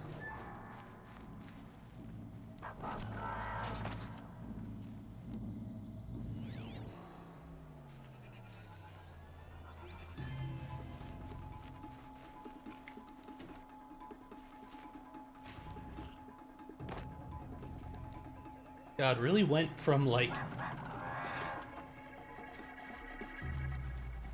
Look at the flowers, George. There you go.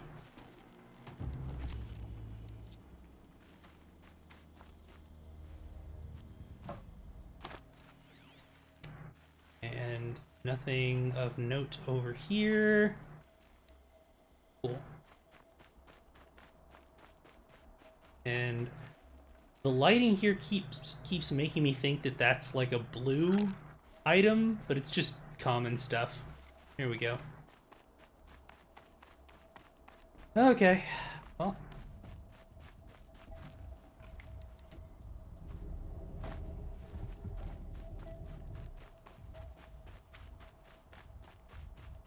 All right.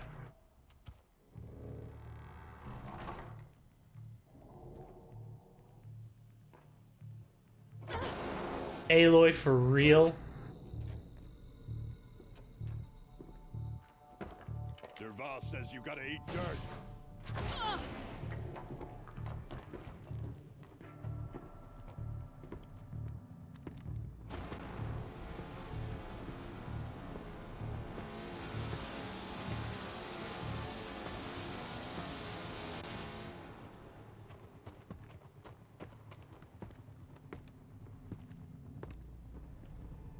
It's so interesting how, like, the experience of the gameplay and, like, this... and there's just a Ravager walking around in the background.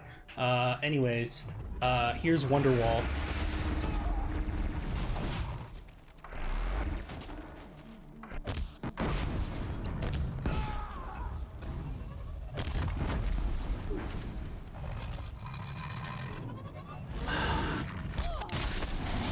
Dude, for real?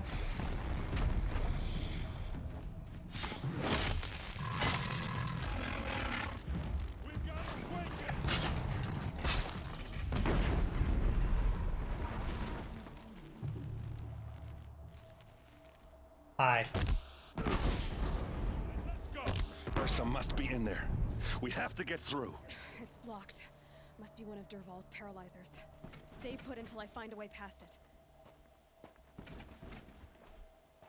Yeah, like, there's this whole thing of Ayla being like, I don't know if I'm gonna... And then, like, the actual gameplay was throwing grenades at the person, and like a mechanical cat with a machine gun on its back, and then also 2 other dudes. It's just kind of like, oh, that's funny. Wait, the cure to the sonic barrier was earplugs. Frost always said, patience.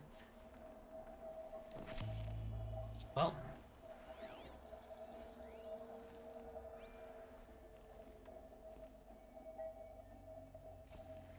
Well.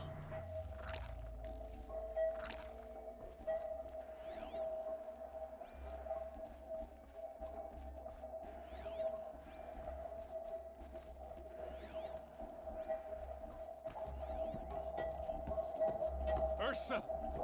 Oh god, I have the focus on. Everything is terrible. Oh no, she is actually being kept prisoner. God, I feel like this cutscene is supposed to be much more affecting than it is without, like, the Blue Man Group. I should have been with you. Why didn't you come for me? I know I'm a useless trunk, but... No, idiot. I got a message from Dervahl saying he wanted to parlay. I didn't come for you because I knew it was a trap. I couldn't let you get hurt. Just didn't think it'd be that good a trap. Thought I could take him out.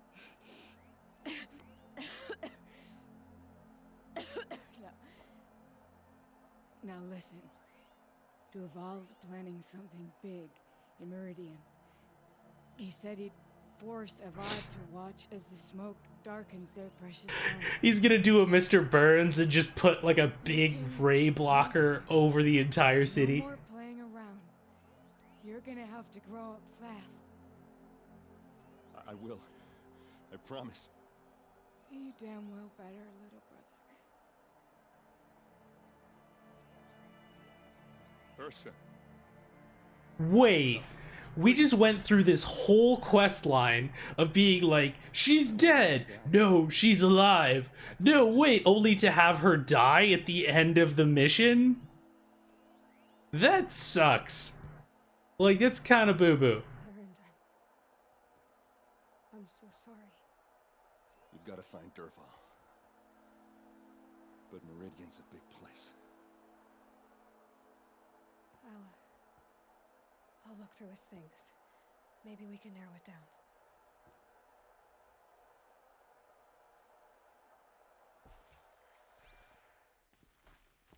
down. Games love to give you hope, then kill it off. Yeah, it wasn't even a graphics bug, Ice Cold Brew. I just happened to have the focus on because this is clearly a person who builds traps, and so I was like, cool. I don't want to get fooled again.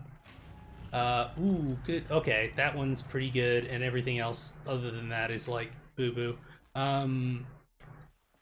But then it just went right into a cutscene instead. But yeah, it wasn't even like to give you hope and then kill it off so much as it's just like, oh, we fridged a woman character. Oh wait, we didn't actually fridge her. Oh wait, actually we did. We just needed her to die more dramatically than off screen, and it's like, that sucks. Like, in the same very short quest is just bad. Yeah, that's exactly it. It's just kind of like, it ended up being like, I would care more if this was a person I'd met, and it's like, okay, that's fine, but What happens when I turn it on?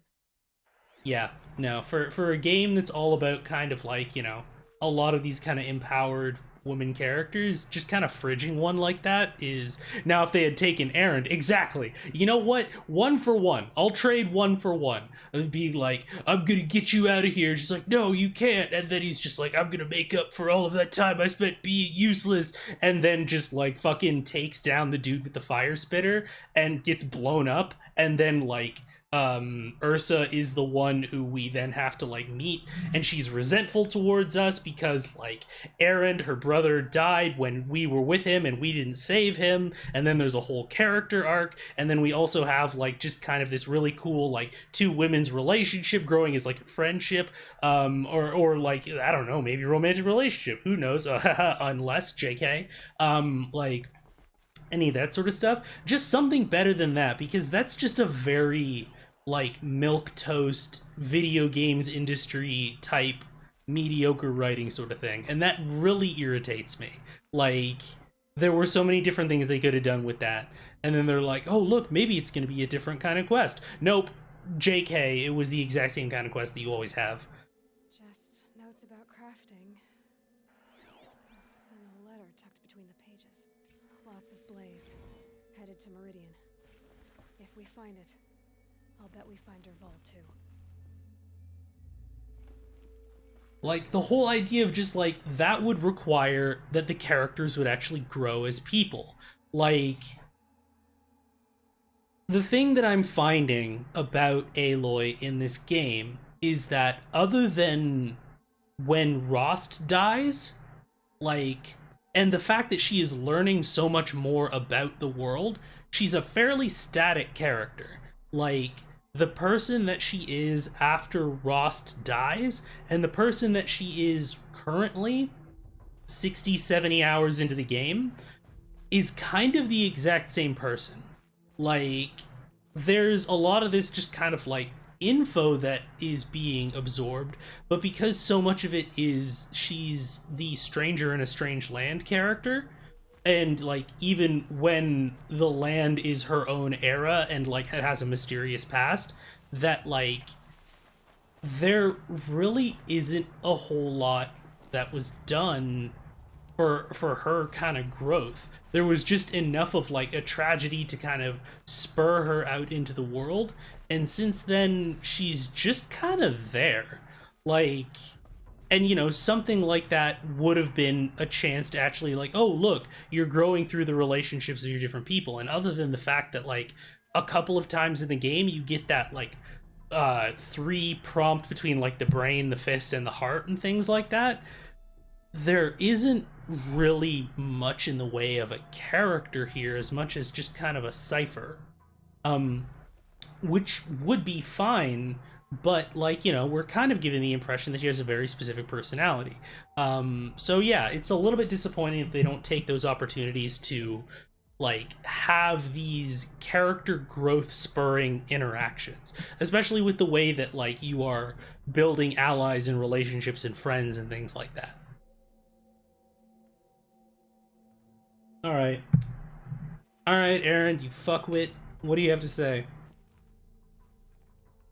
I think I found something that can help. Let's head back to the palace. Go. I feel pretty much that same way, Eldritch Crow. To my sister. Cool. All right, bye.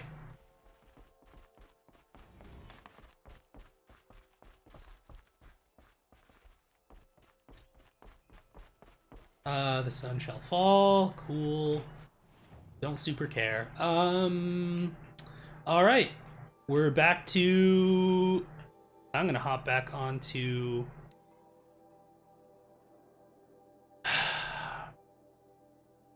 We have 20 minutes left. We're not gonna get through another full quest. Alright, Nil. What do you fucking want? Oh, trick question. Killing bandits is the answer. But hey. Always kill more bandits.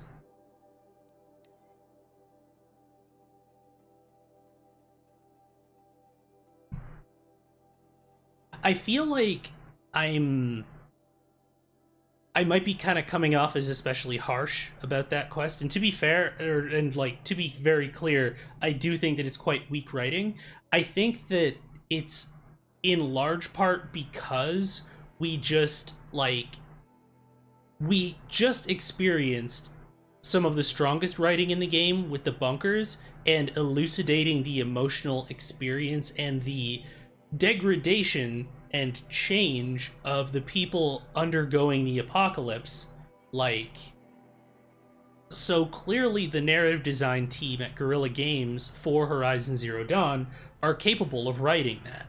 It just feels like they cared more about the past as it existed and the people there rather than characterizing the people in the present.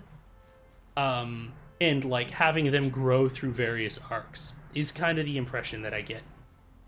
Okay, yep, no, you killed a bunch of people. You didn't even loot them, you amateur. Anyways. Hey, buddy, what creepy things you got to say? I did wonder on my way here. Well, where's the fun in that? Some bandit sprawl would never have done for our arena. But this, much better. There's a sense of drama. So, what do you say? How about we try to kill each other? Sure, man. This is how it has. Everything does. Only especially death. That's very thoughtful of you. Let's finish this. Anyways. Oh, no. I'm so clearly you are such an elite foe, and I'm not sure that I would be able to handle all of your skills that you would bring to bear on this. It would surely be terrible if something were to keep hitting you with shit and knocking you onto the ground. That would really just be... Oh no, I'm out of ammo. Clearly, you will be able to take advantage of this, and then oops, no, wait, I found some more.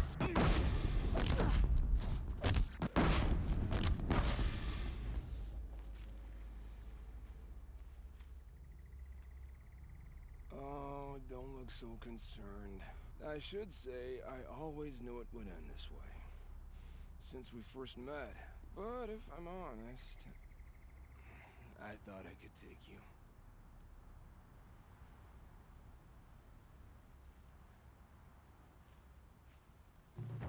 Well. In the cutscene, pulled up with the "Are you winning, son?" look. No space. Oh, that's funny. Anyways. Oh,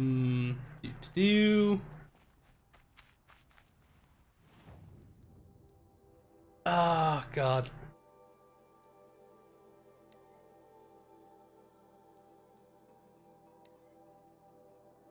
God, I have a lot of desert glass.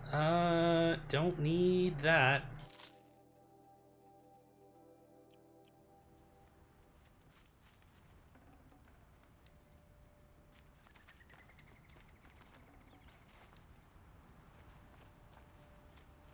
Now I'm curious what the other alternative was for that.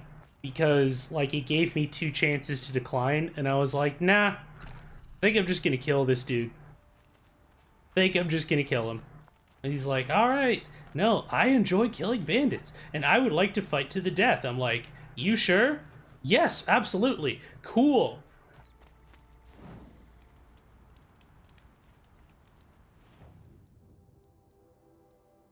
I'm really looking forward to making that clip. I'm not gonna lie. That was very fun. Anyways, let's see. Waterlog, robbing the rich. Okay, cool. So this is dude who... Actually, you know what? For the... Maybe, depending on how long this takes, this was a quest I found off stream that is very cool. So...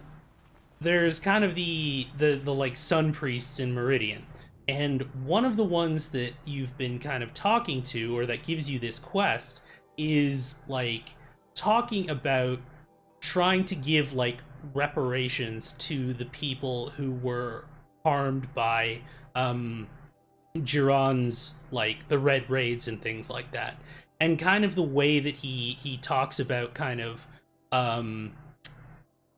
of inheriting the sins of the previous generation of priests that came before him who served under Jiran, and like the way that they can start trying to make up for the harm that they've caused was very, very interesting.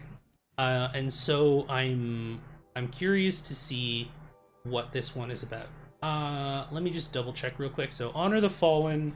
Let me take a look at my CW list real quick, just to make sure that I don't get dead angled by something at the last second.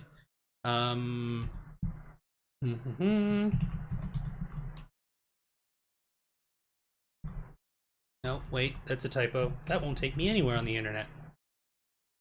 Or it'll probably just take me to, like...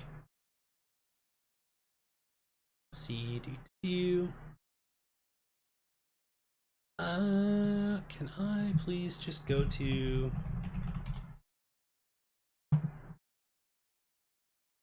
Here we go. Okay. Let's see. Main quests. End game quests.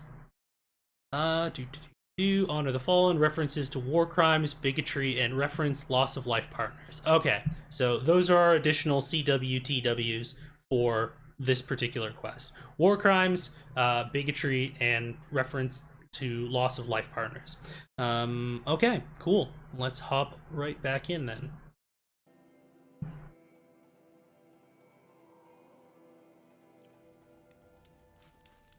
Okay. Alright, so the Shrine of Kings.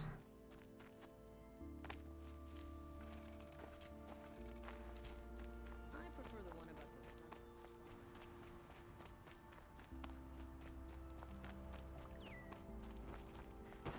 This must be the Shrine of Kings that Milan told me about. It may have been meant for the mad stuff, but it's out now. You won't get in there. That dried up old prune in a robe sees to that. I can be persuasive. But what does an Oseram want with a Karja shrine anyway? It reminds me of someone. Gone 2 years now. But what does a girl like you know of loss? Try me. I had a lover. Worked on monuments to their bastard king.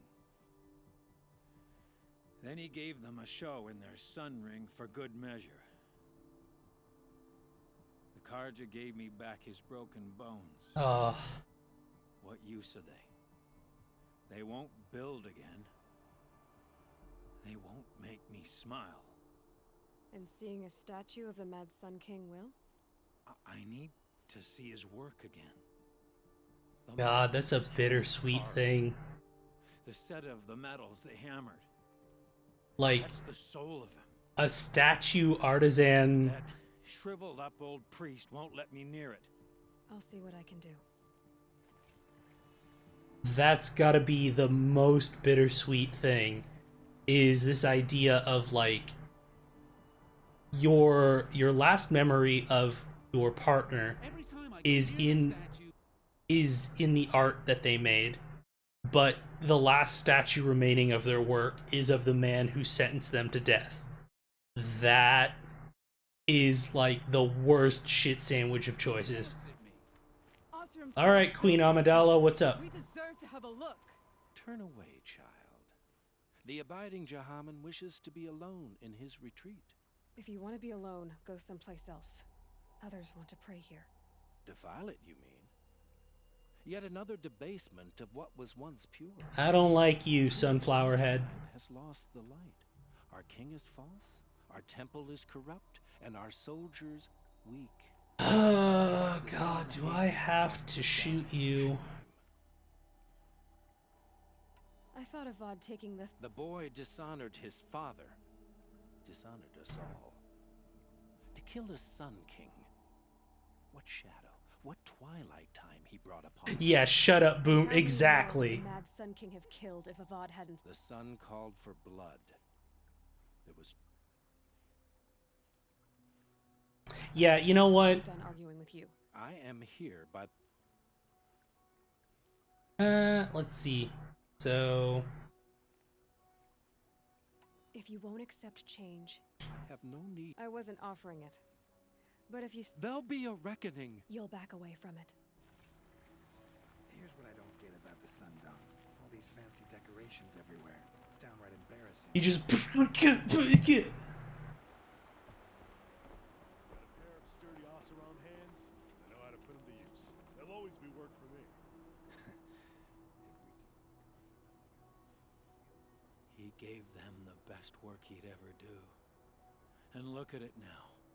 They defaced it because they hated what it stood for.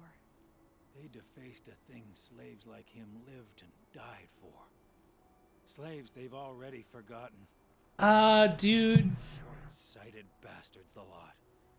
If they thought their son set off this bridge, they'd jump after it. I thank you for honoring my wish. I hope you can find peace. I wouldn't know what to do with it, any more than the Karja do.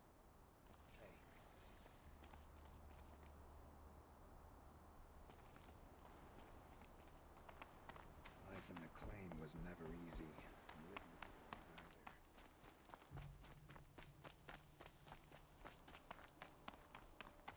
Is that really what the Nora wear?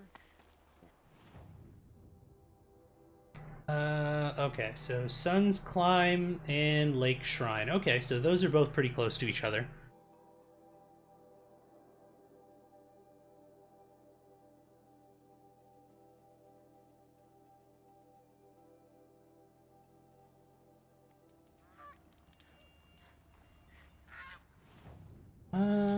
Stealth outfit, why not? I don't know if I'm gonna actually need it.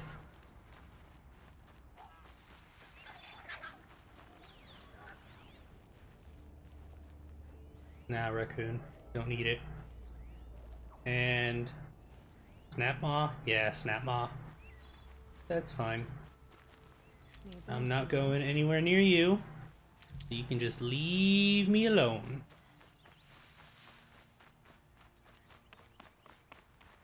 Oh, that's beautiful. Just like, I just want to take a moment and like appreciate that for a moment. That is just some really gorgeous artistry there. That's pretty awesome.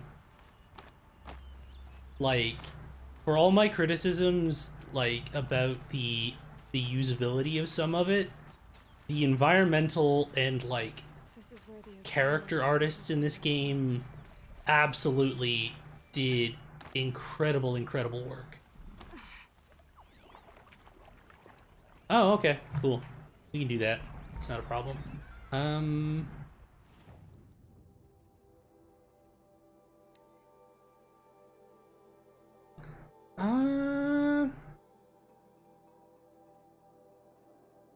Got the blast sling, shadow sling. I'm probably not going to be using that for that.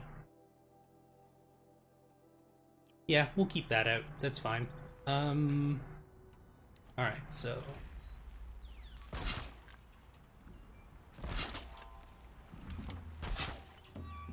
Probably don't even need this, but I normally have a better vantage point than I currently have right now. I'm still gonna try and shoot their blaze canisters off, but just in case. I don't want all of my plans to be for naught. Alright. Should about do, for now at least. And sure, we'll firewire on there too.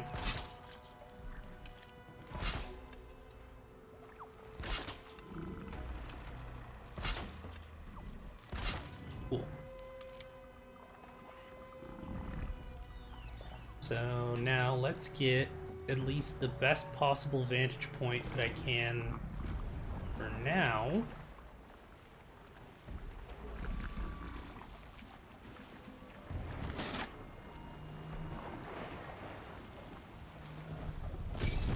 There we go.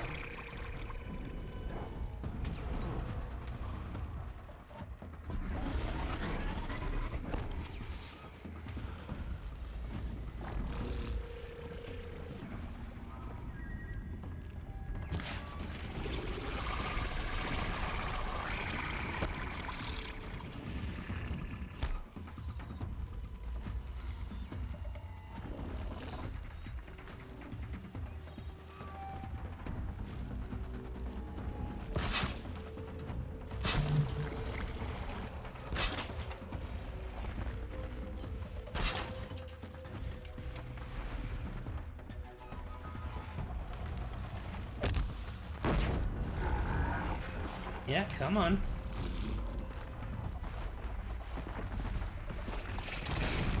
There you go.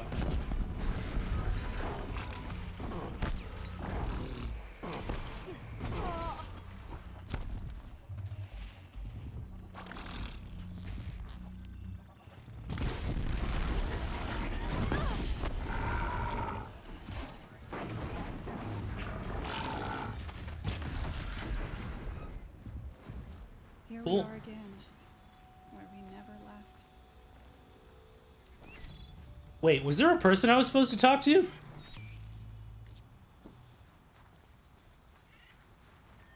That's... Wait. There, I didn't get, like, a prompt or anything. That's weird. Okay.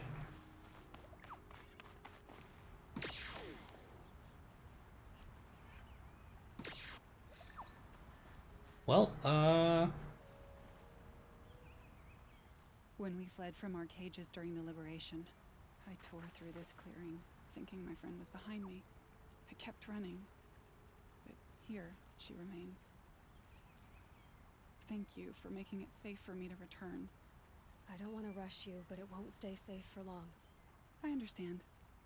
I've done this before in waking dreams. In the pool, I'll find the bracelet of seeds she dropped when she fell. The seeds will be split, escaped, grown wild. She's passing from my memory into the jungles. I'll tell her it was I who died here and became a stranger in our own land, and she who still lives in every time of planting, of rains, harvests. What is it? There. Her bracelet. And I thought she was behind me. But there's only my reflection. Do you need to be alone? For the first time, I am. that's rough.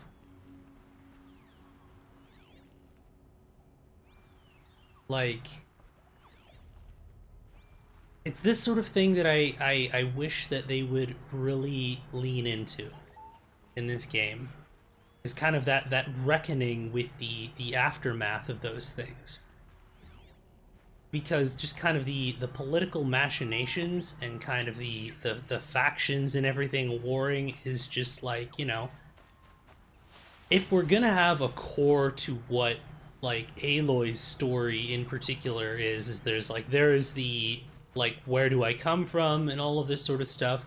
There's also just kind of the like processing of grief and becoming your own person.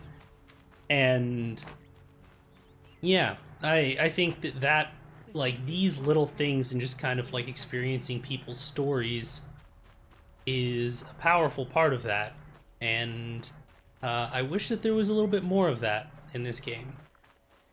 We'll finish off this last objective before we head off for the night. Glint Hawks. Alright. I'm like Indiana Jones, just like Glint Hawks. Why'd it have to be Glint Hawks?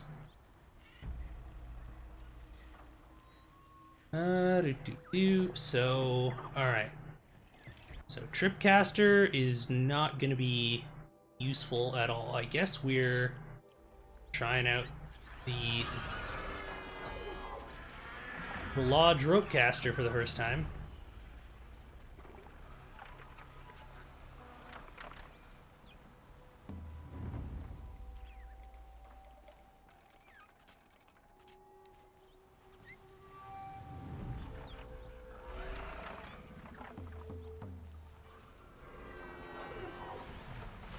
Wait, the Banuk Pilgrim.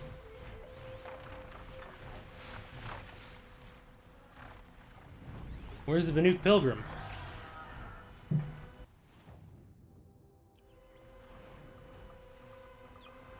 Oh.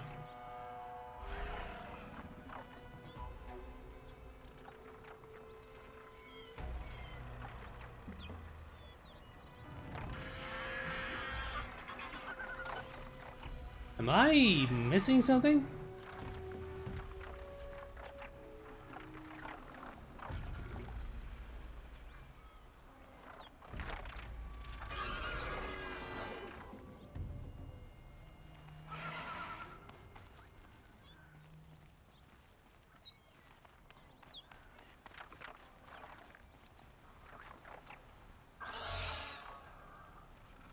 Okay, this is weird. Alright.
mean, okay, if this is what you want to do.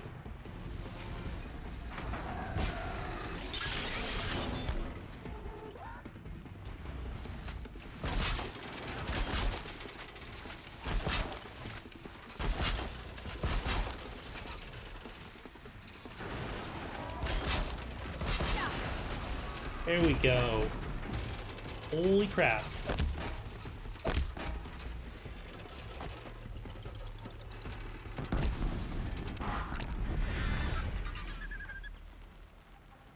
It's good to be free of the city. Hey, wait, what? Okay, so you hadn't spawned yet. What? Okay. Better hunter than I. I'll paint the mark while the spirits of the Glinthawks linger. There'll be more where they came from. Yes, there will always be more machines. Their spirits find new bodies, but we only last as long as memory. That's why I must leave the story. A monument to our vanished shamans, to the wisdom the Karja bled from us. The machine oil in the paint will preserve it. Preserve their memory against all that was cut away. Like, the fact that they have 3 different people from 3 different tribes other than the Karja, and kind of doing, like, that's...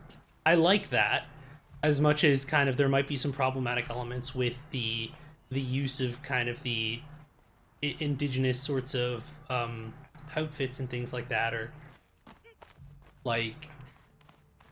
That's the sort of thing that I would really like to see them dig a little bit more into. Resources. I don't need that, don't need that. That. I can probably sell most of that. Okay. So let's go see Mournful, what's his face? Mournful Naman.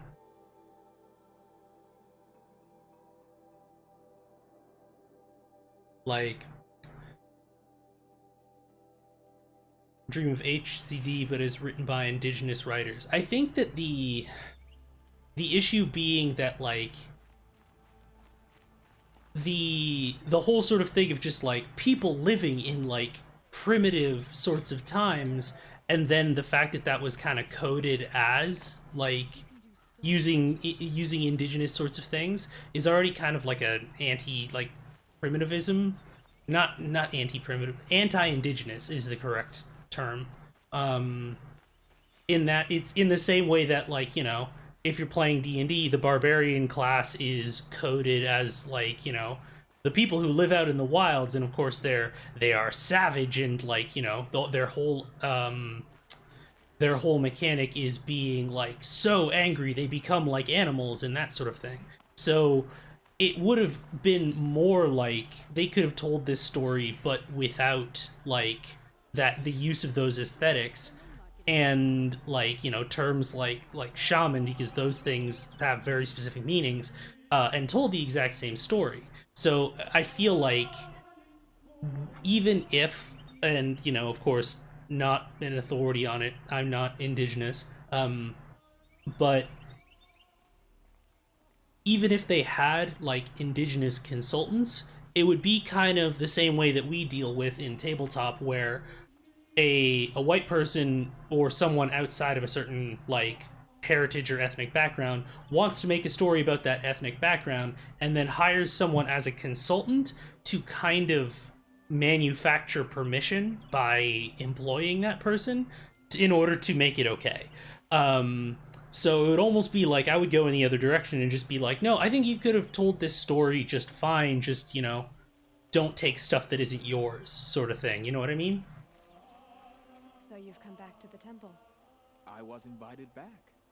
The priests wanted to hear what I had to say about reconciliation with the other tribes. They're listening. At least they've begun to listen. There's a distance between ears and deeds. Because of what we did? What you did.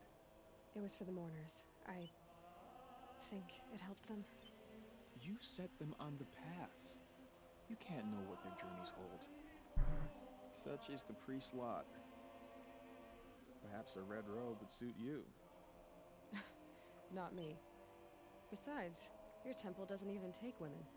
We would be richer if we did. Go in light, my friend, and let the sun cast your way. Thank you, Naman. Where I'm going, I could probably use all the light I can get. There we go. Like, that's really cool. I would, like, I talk a lot about how I dislike how, like, video game reviews are done because of the fact that, like, there's no place in, like, an IGN review for, oh, this one quest was really cool, and I can look up the name of the narrative designer who wrote that quest and wrote the dialogue in those interactions. There's no place for that because it's like it's a summative, like, consumer report as to, is this game worth $70? And there's no room for, like, thoughtful evaluation, and there's a lot of de-individuation of the contributions of people who worked on stuff like this, because, like, you know, there'll be quests that I think were, like, really weak writing, like the one with, like, Ursa. There'll be incredibly powerful world building that's, like, reminiscent of stuff in our world, and there'll be things that are, like, reconciliation and, like, reparation of colonial trauma. But the thing is because we don't think of this in terms of, like, narrative designers and things like that, we only think of it in terms of, let me actually go over to IRL to kind of do this little bit of a finish off for tonight's discussion here. Basically, because of the fact that we don't have, like, a means of talking about this, and we talk about Guerrilla Games as if Guerrilla Games is a person and not a team of 200 or however many hundred people who worked on constructing this world, we're kind of robbed of authorship and the ability to kind of ascribe and understand the perspectives of different people. Instead, it's this very, like, balancing the books of, this quest was good, this quest was bad, this quest was good, this could have been better, that sort of thing.